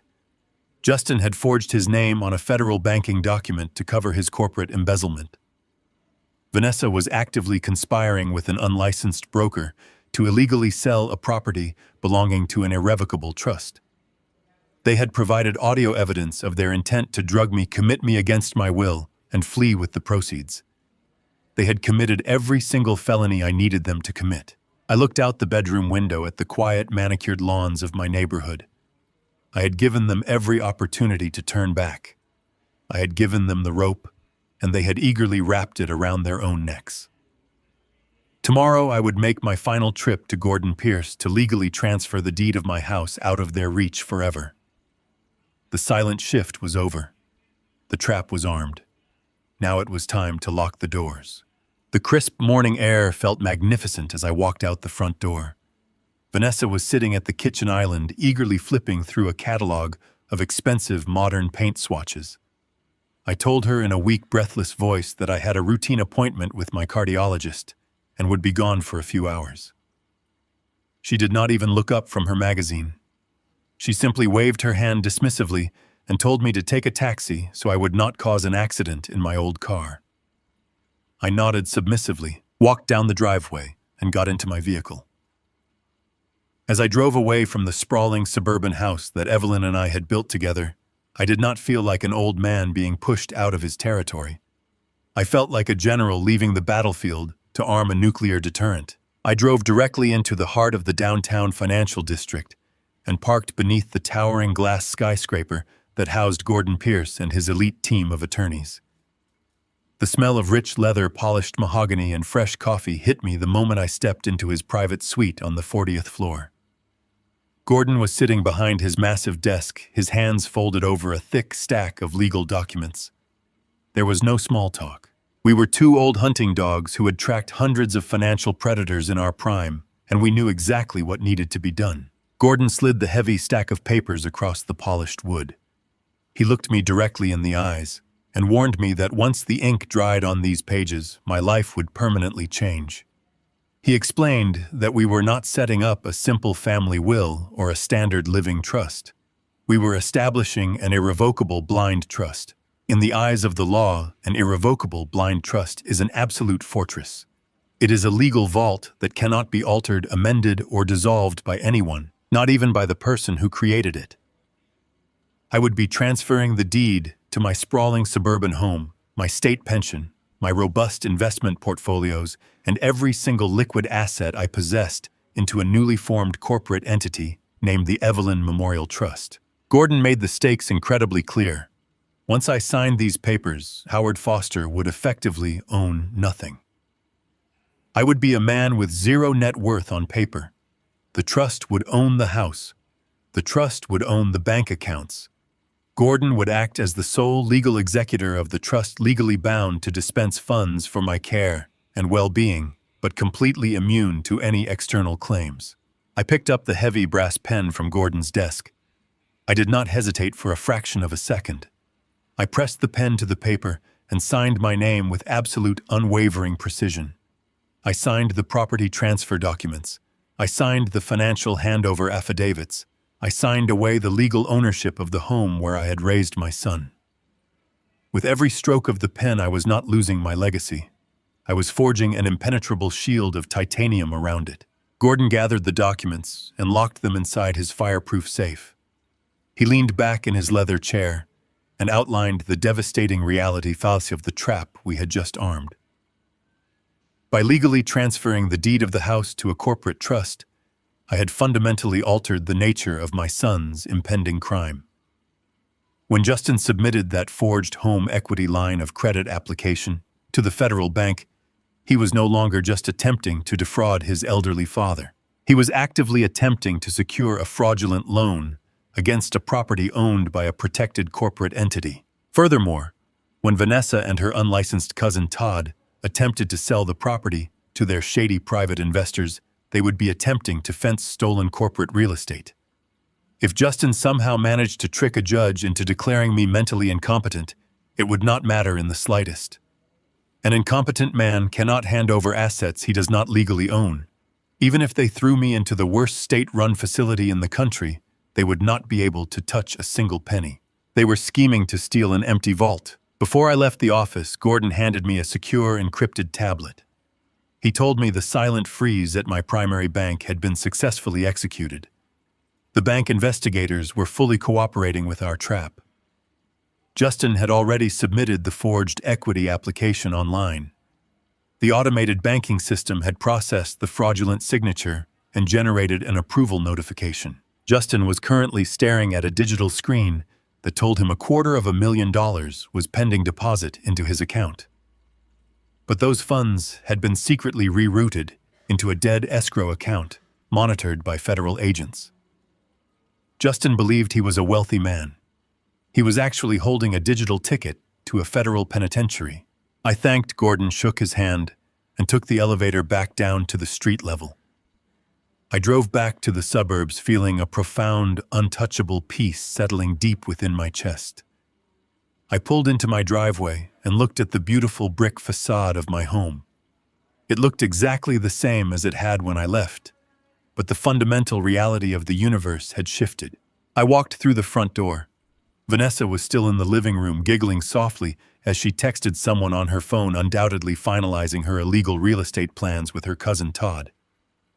Justin walked into the room a moment later, holding his laptop against his chest, wearing the brightest, most arrogant smile I had ever seen on his face. He looked at me, a man he believed he had completely broken and outsmarted, and cheerfully asked me how my doctor appointment went.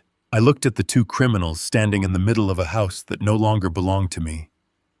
They were celebrating a victory that was mathematically, legally, and physically impossible to achieve. I let my shoulders slump, offered them a weak, tired smile, and told them my heart was perfectly fine. I told them I was just looking forward to a long, quiet rest.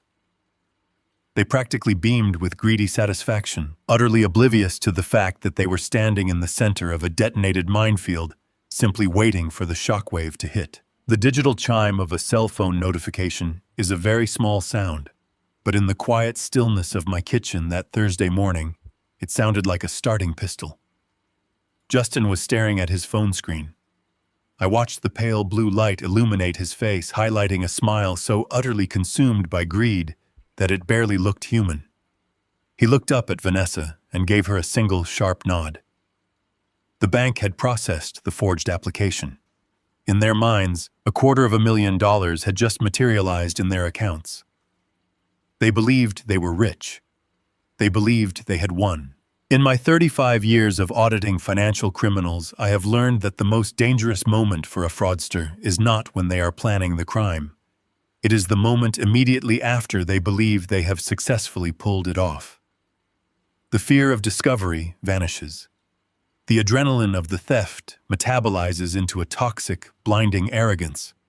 They stop looking over their shoulders. They stop whispering in the hallways.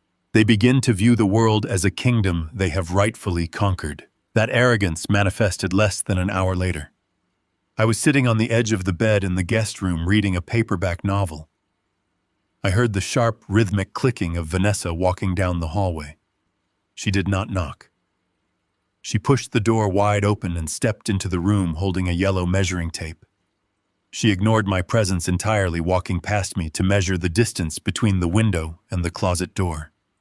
She muttered to herself about natural lighting and floor space. "Howard," she said, finally acknowledging me with a look of profound annoyance, "you are going to have to pack your things. Justin and I have been talking, and my wellness routine is completely falling apart in this house. I need a dedicated space for my morning Pilates and meditation. The lighting in this room is the only acceptable natural light on the entire second floor. You need to vacate this space by this afternoon. I closed my book slowly. I looked up at the woman who was actively trying to sell my house to an unlicensed broker. I asked her where she expected me to sleep. Vanessa let out an exaggerated sigh, as if my need for a bed was a tremendous burden on her schedule. You can move down to the basement, she said casually. It is perfectly fine down there. It is quiet. You will have all the privacy you need, and you will not be in our way when we are getting ready for work. Justin appeared in the doorway. He leaned against the frame, crossing his arms, looking completely unbothered by his wife's demand. He chimed in, telling me that the basement stairs would actually be wonderful for my cardiovascular health. He said that staying active was crucial for men my age, and moving my belongings would be a great physical exercise. The sheer breathtaking cruelty of it hung in the air. A son standing in a house he did not own telling his 72-year-old father to move into a damp, unfinished concrete cellar so his wife could stretch on a rubber yoga mat. A normal father would have exploded. A normal father would have demanded respect, shouted about decades of sacrifice, and thrown them out into the street. But I am not a normal father. I am a man who was quietly orchestrating their total destruction. I knew that arguing would only validate their illusion of power. Compliance, absolute and unconditional compliance, would be the psychological trigger that pushed them into total recklessness. I lowered my head. I let my shoulders sag forward. I did not utter a single word of protest. I simply nodded, stood up from the bed, and walked over to the small suitcase I had been living out of since they claimed the master bedroom. I watched Vanessa smirk at Justin. It was a look of absolute intoxicating triumph. She had commanded the patriarch of the house to banish himself to the cellar, and he had obeyed without a whimper. I carried my bags down the narrow wooden stairs. The basement was exactly as Evelyn and I had left it years ago. Exposed wooden beams crossed the ceiling. The concrete floor was cold and smelled faintly of old dust and damp earth. I set up a small folding cot near the hot water heater. I arranged my few items of clothing on a metal storage rack. The physical discomfort of the cold room was completely irrelevant to me. The tactical advantage I had just secured was immeasurable. My silent descent into the basement removed the final psychological barrier in their minds. By complying with their most degrading demand, I had convinced them that I was completely broken. I had convinced them that I was no longer a human being with agency, but a piece of old furniture they could move out of sight. The fallout of their newfound confidence was immediate and spectacular. Sitting in the dark basement, listening through the metal air grates in the ceiling, I heard them drop all pretenses. The whispering stopped entirely. They began to parade around the main floor, speaking loudly and openly about their fraudulent plans. I listened to Vanessa calling luxury furniture stores, ordering expensive imported leather sofas and dining sets, putting thousands of dollars on credit because she believed the bank funds were actively clearing. I listened to Justin calling travel agents, loudly booking a lavish vacation to the Caribbean to celebrate his upcoming promotion, completely ignoring the fact that federal auditors were about to descend on his corporate office. They walked around my home talking about the upcoming fake appraisal. They openly discussed how much cash they expected Todd's illegal buyers to bring to the table. They laughed about how easy it had been to trick the bank, entirely unaware that the bank had already flagged the transaction and secured the digital footprint of their crime. Their arrogance made them sloppy. They were leaving digital and financial fingerprints everywhere. They were spending money they did not have based on a loan they did not secure, secured by a house they did not own. Every phone call they made, every credit application they submitted, tightened the legal noose around their necks. I sat on my small cot in the cold basement, drinking a glass of tap water. The air was chilly, but I felt a deep, radiating warmth in my chest. I did not mind the dark. I did not mind the concrete floor. I was simply a patient man, sitting in the shadows, listening to two fools happily building the gallows that would soon hang them both. The illusion of total control is a powerful narcotic. It dulls the senses, slows the reflexes, and makes the arrogant blind to the shadows forming around them. Justin and Vanessa had spent the last 2 days practically floating through my house high on the perceived success of their impending fraud. I remained in the cold basement, watching them from below, through the heat vents, listening to their confident, careless planning. They believed they had effectively sterilized me as a threat, and their attention had shifted entirely to cashing out. It was a Tuesday afternoon when the heavy thud of footsteps signaled Vanessa marching down the wooden basement stairs. She did not bother to knock on the flimsy door frame that separated my small living area from the rest of the cellar. She simply pushed it open and stood there surveying my cramped setup with obvious disdain. "Howard," she said, her voice sharp and authoritative, "we have a private investor coming to look at the property in 30 minutes. You are to remain down here. Do not come upstairs. Do not make a sound. If he asks about you, we are telling him you are a tenant. We are currently in the process of evicting. I do not want your confusion ruining this deal." I looked up from the small folding table where I was pretending to read a newspaper. I let my shoulders slump and offered a slow, compliant nod. "Of course, Vanessa," I murmured softly. "I will stay out of your way." She turned on her heel and marched back up the stairs, completely satisfied with my absolute submission. I waited until I heard the heavy door at the top of the stairs click shut. Then I stood up and stretched my back. I was not going to stay out of the way. I was going to secure the final piece of the federal indictment. The private investor she had summoned was not some anonymous cash buyer. When my attorney Gordon and I discovered Vanessa's plan to use her unlicensed cousin Todd to sell the house off market, we immediately reached out to a very specific contact. 30 years ago, when I was tracking illegal assets for the state, my primary partner in the field was a man named Owen. Owen was a master of undercover operations, a man who could adopt any persona required to infiltrate a criminal network. He had retired 5 years ago, but when Gordon explained the situation to him, Owen did not hesitate. He told us to set the trap. Gordon's team had intercepted the listing Todd posted on an exclusive dark web real estate forum. They had deployed Owen, presenting him as a wealthy, discreet overseas investor looking for a fast cash-only transaction. Vanessa and Todd had swallowed the bait whole. They believed they were about to sell my home to a man who asked no questions and cared only about the bottom line. I walked quietly to the top of the basement stairs and cracked the door open, just a fraction of an inch, enough to see the foyer without being detected. I held my cell phone in my hand, ready to activate the secure recording app. Exactly. At 2:00, the doorbell rang. Justin rushed to answer it, wearing his best tailored suit, projecting the image of a seasoned real estate mogul. I watched through the crack in the door as Owen stepped into my foyer. Owen looked magnificent. He was wearing an impeccably tailored charcoal suit, an expensive silk tie, and a heavy gold watch that caught the afternoon light. He carried a sleek leather briefcase and projected an aura of quiet, intimidating wealth. Justin immediately extended his hand.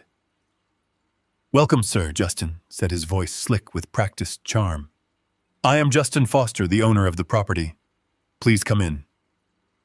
Owen shook his hand briefly, his expression neutral and entirely businesslike. "I appreciate you accommodating me on such short notice, Justin. I prefer to move quickly when I find a property with potential. Let us skip the pleasantries and get right to the structural review." Vanessa stepped forward, offering a dazzling, utterly fake smile. "Of course, sir. The layout is incredibly open. We are planning to completely gut the main floor, but the foundation is solid." Owen nodded and began his walkthrough. He moved with the slow, deliberate pace of a man who owned the room. He ran his hand along the original oak banister, inspected the custom crown molding, and paused in the grand living room. He played his part perfectly, looking unimpressed, while asking highly technical questions about load-bearing walls and plumbing updates. Justin answered eagerly, trying to sound knowledgeable, completely unaware that he was being interrogated by a man who had dismantled multi-million-dollar money laundering operations. I kept my phone raised, recording every second of the interaction. They moved through the dining room and into the vast kitchen, stopping near the center island. This was where Owen executed his maneuver. "This property certainly has the footprint I am looking for," Owen said, his voice dropping slightly, adopting a tone of confidential business. But before we discuss numbers, Justin, I need absolute clarity on the legal status of this estate. My attorneys do not like surprises. I need to know there are no lingering title issues, no unexpected liens, and no family disputes that could tie this up in probate court. Justin puffed out his chest, desperate to reassure the wealthy buyer. You have absolutely nothing to worry about, sir, Justin stated confidently, his voice carrying perfectly to my hiding spot. The property is completely unencumbered. There is no mortgage, no debt. Owen paused, looking around the kitchen. And the title is entirely clear. The deed is solely in your name. Vanessa jumped in her voice, a little too eager. We have complete legal authority over the estate, sir. The transition of ownership is already fully processed. Owen turned his attention back to Justin, his gaze sharpening. He pulled a small notebook from his breast pocket. I am a thorough man, Justin. I ran a preliminary background check on this address. The records indicate the primary resident is a man named Howard Foster. I assume that is your father. I need to know his legal status regarding this sale. If he is on the deed, I cannot proceed without his explicit notarized consent. This was the trap. Owen was forcing Justin to officially declare his fraudulent authority on tape to an outside party during a commercial transaction. I held my breath, waiting for my son to seal his fate. Justin let out a dismissive, arrogant laugh. My father is no longer a factor in this equation, Sir Justin said, his voice loud and clear on the recording. He is suffering from severe cognitive decline. He is completely senile. He barely knows what day it is. I hold full medical and financial power of attorney over his entire estate. He has no legal standing, and he is being moved to a state care facility by the end of the week. I have full, unrestricted legal control over this property and its liquidation. I stared through the crack in the door. He had done it. He had boldly, clearly, and unequivocally claimed legal authority he did not possess, using fraudulent grounds to attempt to sell a property that was currently owned by an irrevocable blind trust. He had confessed to elder financial abuse, attempted real estate fraud, and conspiracy, all while speaking to an undercover state investigator. Owen nodded slowly, slipping his notebook back into his pocket. I see, Owen said, his tone revealing absolutely nothing. That clarifies the situation immensely. I appreciate your transparency, Justin. Vanessa beamed, believing they had just secured the deal of a lifetime. So what do you think, sir? She asked eagerly. Are we ready to discuss an offer? Owen looked around the kitchen one last time. I believe I have seen everything I need to see here today. I will have my associates draw up the preliminary paperwork. We will meet on Friday to finalize the details. Justin shook his hand enthusiastically. We look forward to it, sir. Friday works perfectly for us. Owen turned and walked out the front door, slipping seamlessly back into the quiet suburban afternoon. Justin and Vanessa closed the door behind him and immediately erupted into suppressed cheers. They hugged each other tightly, practically vibrating with excitement. Vanessa laughed, exclaiming that they were going to be rich, that they were going to be out of debt by the weekend. Justin kissed her cheek, declaring himself a genius for pulling it all together. I stood in the shadows of the basement stairwell, looking at my phone screen. The recording was saved, secured, and backed up in 3 separate locations. I turned around and walked slowly back down the stairs to my cold, concrete room. The final piece was in place. The trap was fully armed. They believed they were preparing for a celebration on Friday. They had no idea they were actually preparing for their execution. The pop of the champagne cork sounded like a gunshot echoing through the floorboards above my head. It was a Wednesday evening, just one day after Owen had walked out of the front door. The house was alive with the manic, vibrating energy of unearned wealth. I sat on my small folding cot in the basement, looking up at the exposed wooden beams. I could hear the heavy bass of electronic dance music vibrating through the ceiling. I could hear the clinking of crystal glasses and the loud, boastful laughter of my son. Justin and Vanessa were celebrating. In their minds, the trap had been successfully navigated. They genuinely believed that by Friday afternoon, a man they barely knew was going to wire $1.2 million directly into an offshore account Vanessa had undoubtedly set up through her unlicensed cousin. They were celebrating a ghost. I listened to them pace back and forth across the hardwood floors I had installed by hand 30 years ago. Vanessa was shouting excitedly over the music, talking about penthouse floor plans, custom Italian leather sofas, and reservations at restaurants where a single plate of food cost more than a weekly grocery budget. They were spending their imaginary fortune before the ink on the fraudulent contract was even drafted. They felt invincible. This is the tragic flaw of the amateur criminal. They focus entirely on the horizon, completely ignoring the ground crumbling beneath their feet. They believed the game was over. They did not realize the final act had not even begun. The music suddenly stopped. The abrupt silence in the house was heavy and expectant. I heard the sharp, unmistakable sound of Vanessa's designer heels marching toward the basement door. She pulled it open and yelled down into the darkness. "Howard, come up here right now. We have important family business to discuss. Do not keep us waiting." I did not rush. I took my time, allowing my joints to pop and my breath to labor as I slowly ascended the wooden stairs. I emerged into the kitchen, keeping my head bowed and my shoulders slumped. The scene in front of me was a masterpiece of entitled arrogance.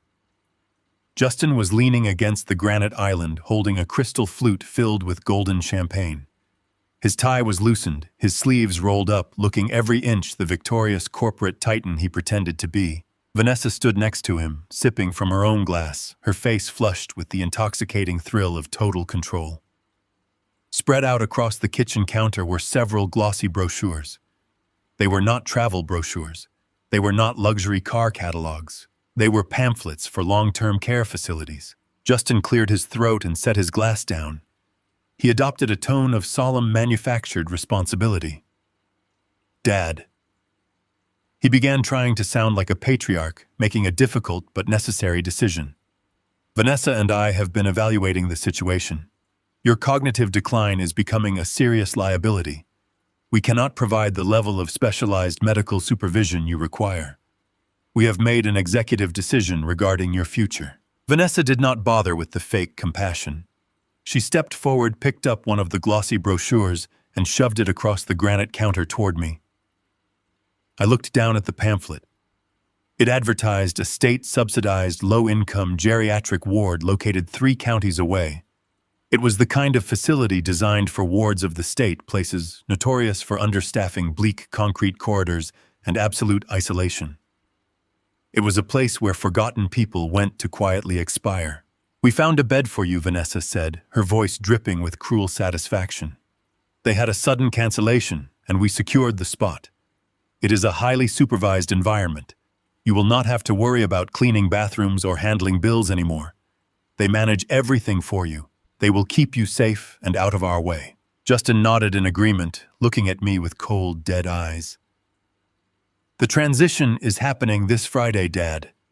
We have an important financial closing scheduled for Friday afternoon, and we need the house completely empty by the time the buyers take possession. A specialized medical transport van will arrive here at 8 in the morning on Friday to collect you and your belongings. You need to be packed and ready to go. There is no room for debate on this." I stared at the brochure on the counter. The sheer, breathtaking malice of their plan is laid bare in front of me.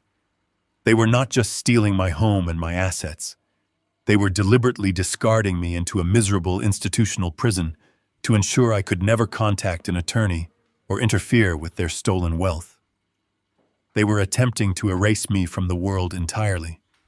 They expected me to cry. They expected me to beg.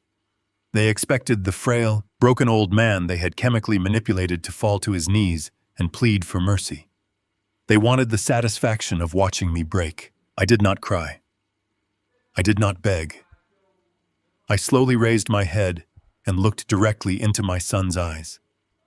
I let the silence stretch out heavy and suffocating. I allowed a weak, trembling smile to form on my lips. "You are right, Justin," I whispered, my voice incredibly soft and defeated. "I am very tired. I cannot keep up with this house anymore. If you and Vanessa truly believe this facility is the best place for me to find peace, then I trust your judgment. Thank you. Thank you both for taking care of me when I could no longer take care of myself. Justin blinked, visibly stunned by my complete capitulation.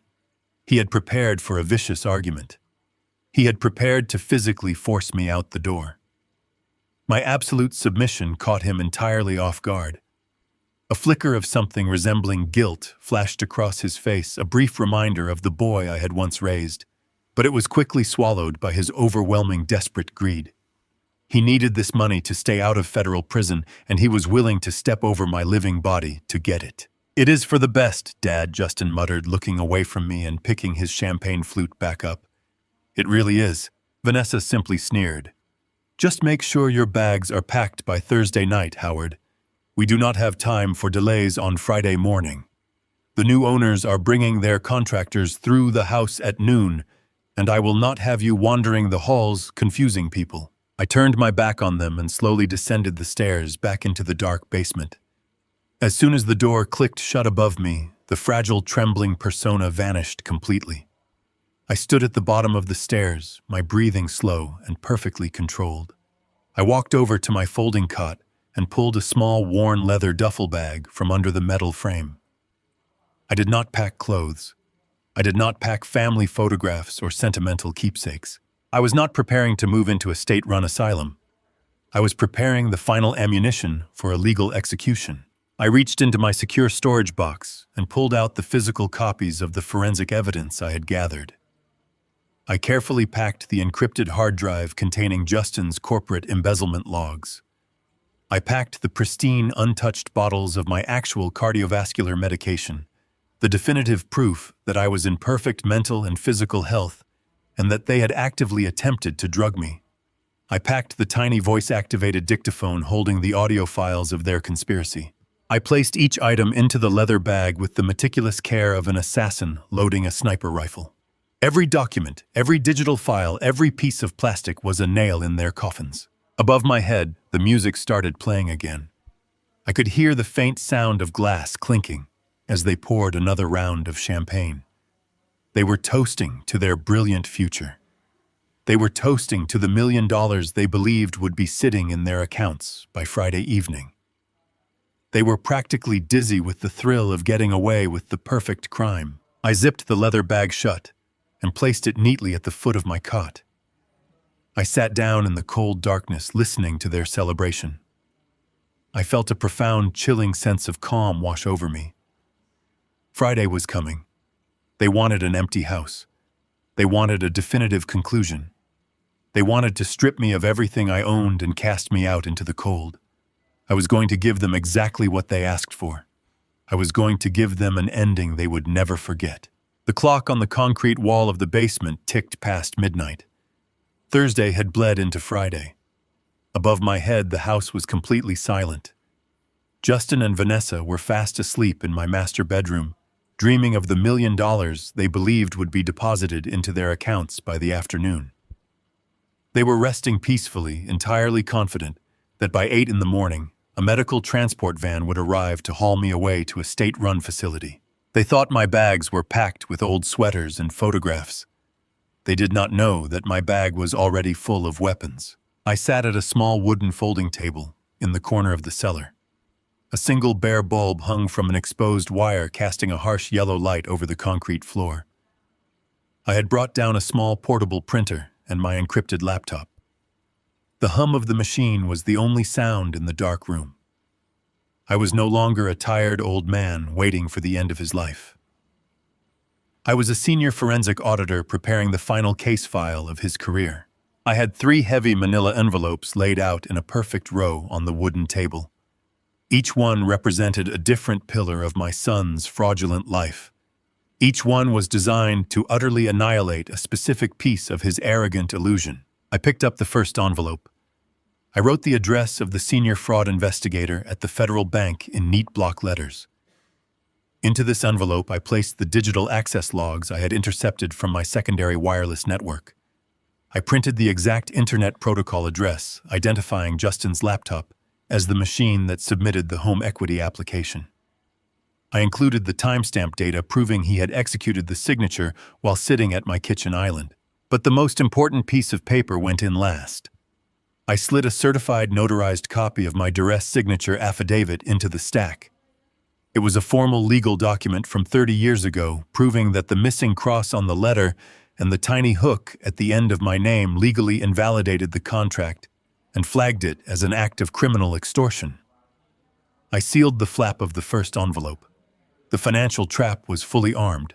Justin would not just be denied the loan. He would be flagged in the federal banking system for wire fraud and identity theft. I moved my hands to the second envelope. This one was significantly thicker. I addressed it to the chief financial officer of the mid-sized logistics firm that currently employed my son. I pressed the print button on my laptop. Page after page of decrypted spreadsheets slid out of the machine. These were the corporate ledgers Justin had been manipulating for 14 months. I highlighted the inflated shipping invoices in bright yellow ink. I printed the routing numbers of the dummy shell corporations he had established to hide the stolen funds. I included a detailed flowchart mapping exactly how he had siphoned $150,000 from his own employer. I added the internal corporate emails warning of the upcoming third-party audit, proving that he was aware of the impending discovery and was acting out of desperate concealment. When the chief financial officer opened this package, he would immediately contact federal authorities. Justin would be terminated before lunch and indicted before the end of the month. I licked the adhesive strip and pressed the flap closed. The career trap was fully armed. I slid the third and final envelope to the center of the table. I addressed it to the local police department, specifically marking it for the attention of the Economic Crimes Division. I reached into my pocket and pulled out 3 small digital flash drives. The first drive contained the audio recording of Vanessa and Justin sitting in my dining room, casually plotting to double my blood pressure medication to induce a state of cognitive failure. The second drive held the high-definition video from the second-floor landing, capturing Vanessa and her unlicensed cousin Todd conspiring to illegally sell a property belonging to an irrevocable blind trust. The third drive contained a sworn medical evaluation from my personal physician conducted just 3 days prior, proving that I was in perfect physical and mental health. This proved that their entire narrative of my dementia was a fabricated lie designed to facilitate elder endangerment and real estate fraud. I placed the drives into the envelope along with a printed transcript of their conversations. I sealed the flap, pressing my palm flat against the paper. The criminal trap was fully armed. I stacked the 3 envelopes neatly on the edge of the table. I leaned back in my folding chair and looked at the mountain of evidence I had just compiled. It is a profound and terrible thing to hold the absolute ruin of your own child in your hands. I thought about the boy I had taught to ride a bicycle on the driveway directly above my head. I thought about the college tuition I had paid. I thought about the love Evelyn had poured into him. But that boy did not exist anymore. The man sleeping upstairs had chosen to poison me, sell my home, and discard me in an asylum to fund a fraudulent lifestyle with a woman who treated me like garbage. I felt absolutely no guilt. A cancer must be excised completely if the host is to survive. I closed my laptop and packed the portable printer back into its case. The digital clock on my screen read 4 in the morning. The medical transport van they had ordered was scheduled to arrive in 4 hours. The fake private investor was scheduled to arrive for the final closing at noon. The timeline was set in stone. I stood up from the folding chair and walked over to the garment bag hanging from a rusted pipe near the water heater. I unzipped the canvas cover. Inside was a dark charcoal suit, perfectly tailored, clean, and pressed. It was the same suit I wore during my final days testifying in state court against criminal syndicates. I pulled the suit from the bag. I put on a crisp white shirt. I tied a silk necktie with perfectly steady hands. I slipped my arms into the charcoal jacket and smoothed the lapels. I looked at my reflection in a small cracked mirror hanging on the concrete wall. I did not look like a frail, confused old man ready to be shipped off to a bleak facility. I looked like a man preparing to deliver a verdict. I picked up the 3 manila envelopes and tucked them into the inner pocket of my leather duffel bag. I walked over to the wooden stairs and placed my hand on the banister. The sun was beginning to rise, casting a pale light through the narrow basement window. The calm before the strike had ended. I began my slow, silent walk up the stairs, ready to watch their world burn to ash. Friday morning arrived with a bright and mocking sunshine pouring through the narrow basement window. I stood in the center of the cold concrete floor, wearing my tailored charcoal suit and a crisp white shirt. My leather duffel bag sat by my feet, holding the 3 manila envelopes that would soon decimate my son's life. Above me, the house was vibrating with a frantic and joyous energy. Justin and Vanessa were hosting a lavish brunch. They had decided to transform the illegal sale of my home into a spectacular public celebration. The smell of expensive catered bacon, roasted asparagus, and freshly baked pastries wafted down through the floorboards. They believed I was leaving that morning. Justin had arranged for a medical transport van to arrive at 8 to haul me to the state facility. What he did not know was that I had intercepted the confirmation call on the house landline 3 days ago and canceled the dispatch entirely. I simply told the dispatcher the patient had made other arrangements and hung up the phone. Justin and Vanessa were so completely consumed by their impending wealth that when 8 o'clock came and went without a van pulling into the driveway, they did not even bother to walk down the basement stairs to check on me. They assumed I was sitting in the dark, obediently waiting for my institutional prison. They simply forgot I existed. It was the final and most profound insult, but it worked perfectly to my tactical advantage. I remained a silent ghost beneath their feet. By 10 in the morning, the doorbell began to ring incessantly. I walked quietly to the top of the basement stairs and opened the door just a fraction of an inch to listen to the gathering crowd in the grand foyer. Vanessa was greeting her parents, Ronald and Cynthia.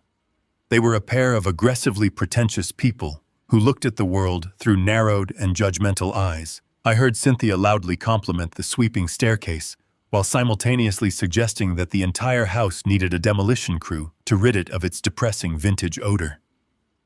Vanessa laughed, her sharp and piercing laugh agreeing with her mother. She proudly announced that a wealthy private investor was taking the property off their hands at noon, and they would be moving into a luxury downtown penthouse by the weekend. Justin had invited several of his corporate associates to witness his triumph. These were the same mid-level executives he was desperately trying to impress at his logistics firm. The men whose respect he was trying to buy with my stolen assets. I listened to the deep and booming voices of arrogant men clinking champagne flutes and toasting to Justin's spectacular real estate acumen. Justin was holding court in the center of my living room.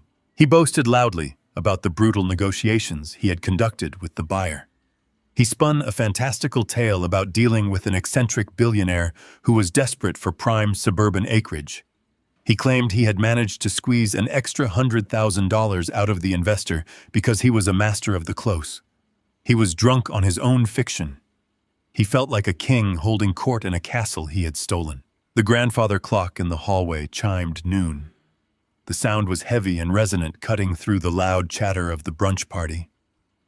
Exactly on the final chime, the heavy brass knocker on the front door sounded. The laughter in the living room quieted down. I pressed my eye against the crack in the basement door. Justin smoothed his expensive necktie and walked to the entrance, pulling the heavy oak door open with a dramatic flourish. Owen stood on the porch, looking absolutely majestic. He wore a dark navy suit and a tailored overcoat that practically screamed generational wealth.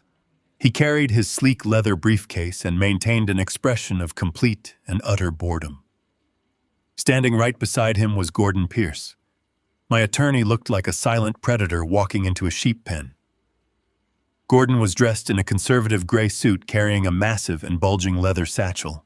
Justin extended his hand, with an eager and sweaty smile, greeting his wealthy private investor. Owen stepped over the threshold and shook Justin's hand briefly. He did not bother to introduce himself to the rest of the party. He simply turned to Justin and gestured toward Gordon. Owen announced that this was his personal closing attorney and title agent, Mr. Pierce. Owen explained that his attorney was here to execute the final transfer documents and process the cashier check for the $1.2 million purchase. The mention of the money sent a visible shockwave of greed through the foyer. Vanessa practically shoved her way past her parents to greet the men. She offered them champagne and insisted they join the brunch party in the formal dining room to execute the paperwork. She wanted an audience. She wanted her parents and Justin's corporate friends to watch them sign the documents that would make them millionaires. She wanted the absolute validation of public wealth. Owen and Gordon played their parts with terrifying perfection.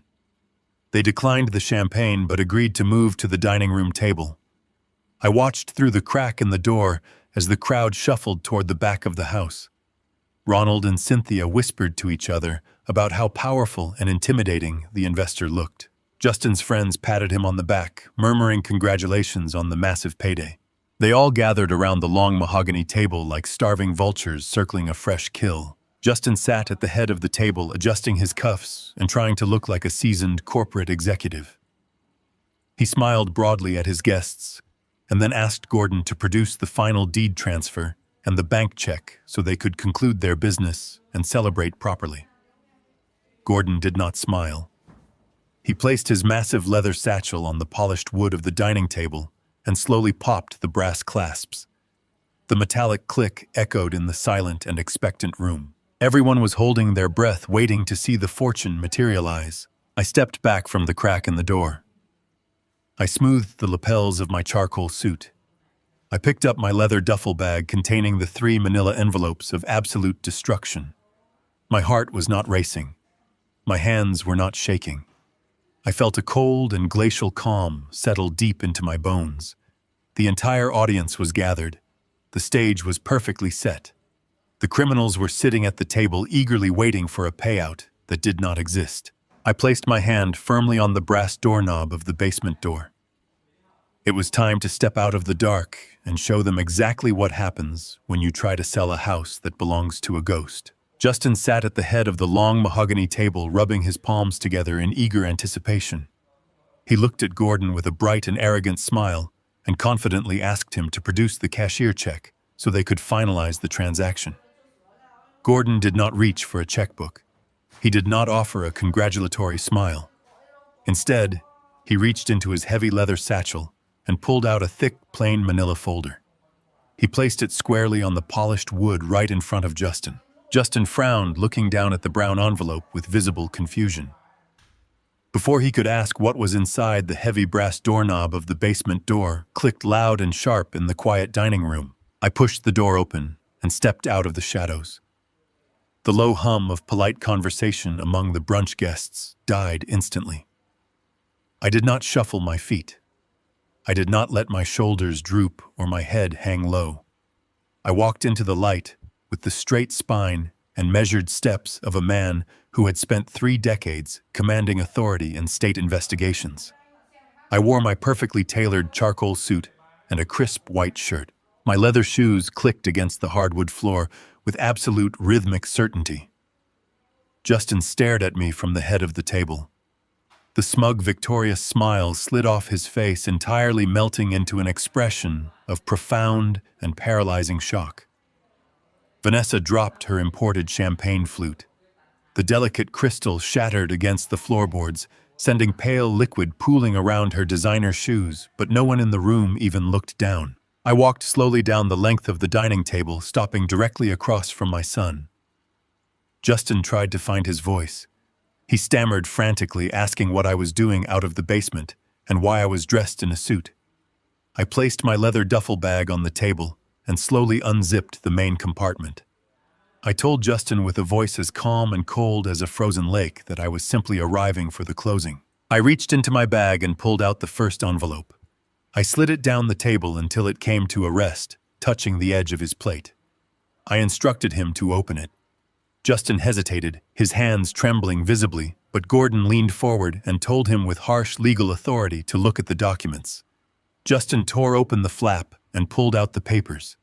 I spoke loudly, ensuring that every corporate guest and family member in the room could hear every single syllable. I explained to the silent crowd that 3 days ago, Justin had forged my signature on a federal banking application for a $250,000 home equity line of credit. Justin turned as pale as a sheet of paper. He leaped up from his chair trying to deny it, insisting to his friends that he had my explicit permission to manage my finances. I calmly explained the concept of a duress signature to the crowded room. I detailed how skipping the cross on the first letter of my last name and adding a tiny hook at the end was a legally registered signal established decades ago with my bank. I explained that the specific alteration informed the Federal Banking Commission that I was acting under extreme threat and coercion. I told Justin that the bank had flagged his application for wire fraud and identity theft the very second he clicked submit on his laptop. The money he thought he had secured was completely imaginary, currently sitting in a frozen escrow account, actively monitored by federal investigators. The guests began to shift uncomfortably. I looked over at the group of mid-level executives Justin had invited to witness his success. I pulled the second envelope from my bag and dropped it heavily onto the table. I announced that Justin was not just attempting to steal his father's house to fund his lifestyle. I told the room that he was frantically trying to cover up a massive corporate embezzlement scheme before his company auditors arrived. I looked directly at his colleagues and explained exactly how Justin had been inflating vendor invoices for 14 months and routing $150,000 into dummy shell corporations. Justin grabbed the edge of the table, begging me to stop talking. His face was slick with terrified sweat, and he pleaded with his coworkers not to listen to my lies. I simply nodded to Gordon. Gordon opened the thick folder he had originally placed in front of Justin and spread the decrypted spreadsheets and bank routing logs across the table for everyone to see. The bright yellow highlighted ink clearly marked the stolen funds. I informed the room that a duplicate copy of that exact dossier had already been delivered to the chief financial officer of his logistics firm via an overnight certified courier. His corporate friends stared at the spreadsheets in absolute horror. They slowly backed away from the dining table, putting as much physical distance between themselves and Justin as possible. His career was completely obliterated in a matter of seconds. Vanessa tried to salvage the wreckage of her fraudulent empire. She pointed a trembling manic finger at me and yelled to the wealthy private investor not to listen to a word I was saying. She begged Owen to just sign the real estate contract so they could finish the sale and get me out of the house.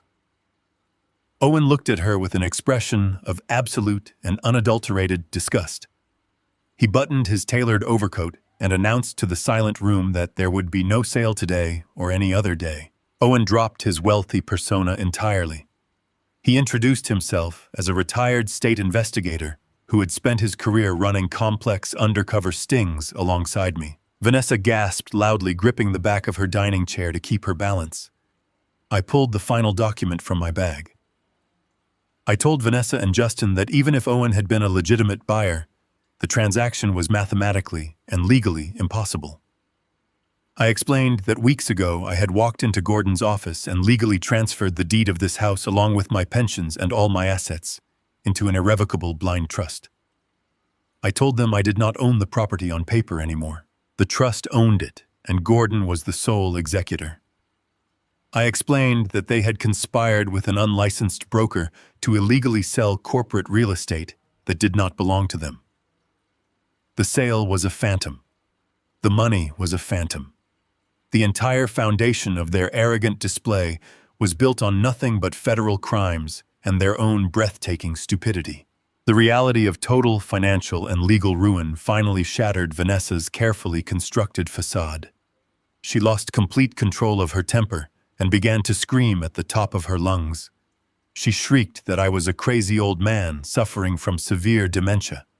She yelled to her parents and the remaining guests that I was making up elaborate paranoid delusions to ruin her life because I was sick in the head. She demanded that someone call the medical transport van to take me away to the asylum immediately. Her parents, Ronald and Cynthia, looked deeply concerned and stepped forward to defend their hysterical daughter. But Owen simply reached into his pocket and pulled out a small digital audio player. He turned the volume speaker to the maximum level and pressed the play button. The audio recording echoed through the dining room with terrifying clarity. Every single person in the house heard Vanessa's voice casually suggesting that they double my blood pressure medication to induce cognitive failure. Every guest heard her coldly plotting to drug an elderly man so he would be too exhausted to intercept fraudulent bank mail. Everyone heard Justin let out a slow breath and agree to the plan. The dining room fell into a silence so profound, it felt as though all the oxygen had been instantly sucked out of the house. The absolute sheer evil of her recorded words hung over the lavish brunch table like a toxic cloud. Vanessa covered her mouth with her trembling hands, her eyes wide with unadulterated terror, as she realized there was no escape from her own recorded confession. Justin collapsed back into his chair, burying his face in his hands and weeping silently. I looked at Ronald and Cynthia. Vanessa's parents were staring at their daughter as if she were a dangerous monster they had never met. The arrogant superiority they had displayed all morning was entirely gone, replaced by a suffocating and crushing wave of public shame. Ronald did not say a single word in defense of his child. He simply turned around, grabbed his wife's arm, and walked straight out the front door. They left their daughter behind, abandoning her to the ruins of the life she had systematically destroyed. Justin's corporate friends followed right behind them, fleeing the house as fast as they could to distance themselves from a man who was about to face a massive federal indictment. The grand celebration had officially become a funeral for their freedom. I stood at the end of the table watching the absolute devastation I had orchestrated, feeling nothing but the clean, crisp satisfaction of perfect justice. The front door clicked shut for the final time. The grand dining room was completely empty of guests, leaving only the ruins of a lavish brunch scattered across the mahogany table. Half-eaten pastries and abandoned champagne flutes sat next to the financial dossiers that had just dismantled my son's entire life. Vanessa was still clutching the back of her chair. Her chest was heaving as she struggled to draw breath into her lungs. Justin remained slumped in his seat, staring blankly at the polished wood, as if waiting to wake up from a terrible nightmare. But there was no waking up. The reality I had built around them was absolute and inescapable. I reached into the inner pocket of my tailored charcoal suit. I pulled out one final plain manila envelope. I did not slide it across the table. I walked over and placed it directly into Justin's trembling hands. He looked up at me with eyes completely devoid of their former arrogance. His fingers fumbled with the paper flap, desperately hoping that somewhere in this final document I had hidden a shred of parental mercy, or perhaps a small severance check to help them disappear quietly. He pulled out a single sheet of heavy legal paper bearing the official seal of the county court. It was not a check. I informed them both in a crisp and level voice that they were holding a formal and legally binding notice to vacate the premises for criminal trespassing. Gordon stepped forward and added the precise legal context. He explained that since the property was wholly owned by the irrevocable blind trust, and since their presence in the home was predicated on the intent to commit severe elder abuse and federal fraud, they had forfeited any standard tenant rights. I told them they had exactly 10 minutes to gather whatever clothing they could fit into their designer suitcases before they would be forcibly removed from my property. Vanessa opened her mouth to argue. She tried to muster the shrill, commanding tone she had used to order me around my own kitchen for weeks. But before she could utter a single word of defiance, a sharp and rhythmic flashing light caught the corner of my eye. The bright rotation of red and blue emergency lights reflected off the tall living room windows, casting frantic, colorful shadows across the vintage wallpaper. The crunch of thick tires on gravel signaled the arrival of 2 county police cruisers pulling directly into my driveway. The heavy vehicle doors slammed shut, and the loud crackle of a police radio echoed through the front porch. Owen walked calmly over to the window and looked out at the arriving officers. He turned back to the dining table and adjusted his overcoat. He informed Justin and Vanessa that he had taken the liberty of calling his former colleagues in the Economic Crimes Division while they were busy showing off the house. He explained that the officers were not just here to facilitate a civil eviction. They were here to take formal preliminary statements regarding the forged banking documents, the unlicensed real estate conspiracy, and the documented threat to tamper with my cardiovascular medication. The heavy thud of police boots sounded in the foyer as 2 uniformed officers stepped into the house. Vanessa finally broke. She dropped to her knees beside the dining table, sobbing hysterically and covering her face with her hands. The sheer gravity of their situation finally crushed the last remaining fragments of Justin's denial. The realization that he was about to be walked out of the house in handcuffs in broad daylight completely destroyed him. My son slid out of his heavy dining chair and fell to the hardwood floor. He ignored the police officers walking toward the dining room. He ignored his weeping wife. He crawled toward me, grabbing the hem of my suit jacket with desperate, sweating hands. "Dad, please," he sobbed, looking up at me with a face completely drenched in tears. "Please do not do this. I am your son. I made a terrible mistake. I was drowning in debt and I panicked. I will do anything you want. I will go to a clinic. I will work multiple jobs to pay back the corporate funds. Think about Mom. Mom would never want to see me go to federal prison. Just call the police off. Please forgive me. You are my father. You have to forgive me." I looked down at the man kneeling on my floor. I looked at the hands that had forged my name to steal my legacy. I looked at the mouth that had agreed to poison me so I would be too tired to check the mail. I felt absolutely no warmth. I felt no hesitation. I reached down and calmly peeled his trembling fingers off the fabric of my jacket. I stepped back, creating a cold and unbridgeable physical distance between us. I looked him directly in the eyes, ensuring that my final words would echo in his mind for the duration of his impending prison sentence. "A groundskeeper does not have the authority to forgive you, Justin," I said, my voice dropping to a harsh and quiet whisper. "Get off my property." 6 months is a surprisingly short amount of time for the universe to completely correct itself. I learned that when Gordon called me last Tuesday to confirm the final sentencing. Justin did not get the luxury of a prolonged legal battle. Faced with the overwhelming mountain of digital evidence the federal prosecutors had secured, he accepted a plea deal. He is currently serving a 36-month sentence in a federal correctional facility for corporate embezzlement and wire fraud. The tailored suits he used to project his arrogant illusions have been permanently replaced by standard-issue prison uniforms. He spends his days in a bleak concrete cell far smaller than the basement room he once tried to banish me to. Vanessa did not stand by her husband. The absolute moment the police officers escorted him out of my dining room, and she realized the imaginary fortune was completely gone, she severed all ties. She filed for divorce before Justin even made bail. But the destruction of her fraudulent lifestyle left her with nothing but catastrophic debt and a shattered reputation. My private investigator informed me that she recently secured employment at a discount retail clothing store in a strip mall 3 towns over. She spends her shifts earning minimum wage, standing on her feet all day folding shirts for strangers. I find a profound and quiet poetry in the fact that the woman who once handed me a typed list demanding her dresses be hung and never folded is now forced to fold cheap garments just to survive. As for me, the seasons have changed, and the bitter winter has given way to a bright and breathing spring. It is exactly 5 o'clock in the morning. I am sitting in my favorite rocking chair on the front porch of my sprawling suburban home. The air is crisp and carries the sweet scent of morning dew. I am not standing in a dark kitchen frying organic bacon. I am not scrubbing bathrooms or pressing shirts for ungrateful parasites. I am holding a simple ceramic mug filled with strong black coffee. The neighborhood is perfectly silent.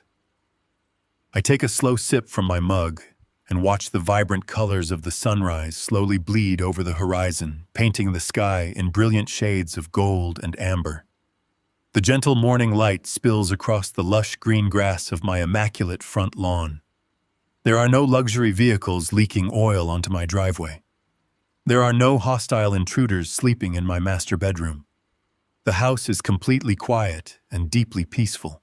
It is a fortress protected by ironclad legal trusts and the unyielding truth.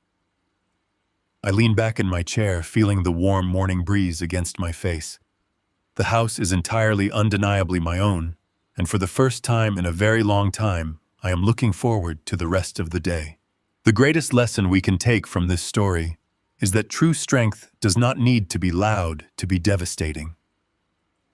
Greed and entitlement often blind people to the quiet intelligence of those they underestimate. We must remember that setting boundaries with toxic family members is not an act of cruelty, but an act of ultimate survival. Blood does not give anyone the right to abuse your generosity or steal your peace. Sometimes the most profound act of self-respect is walking away in silence and letting arrogant people construct their own inescapable traps. If you believe that respect must always be earned rather than demanded, please share your thoughts in the comments and subscribe to our channel for more stories of absolute justice.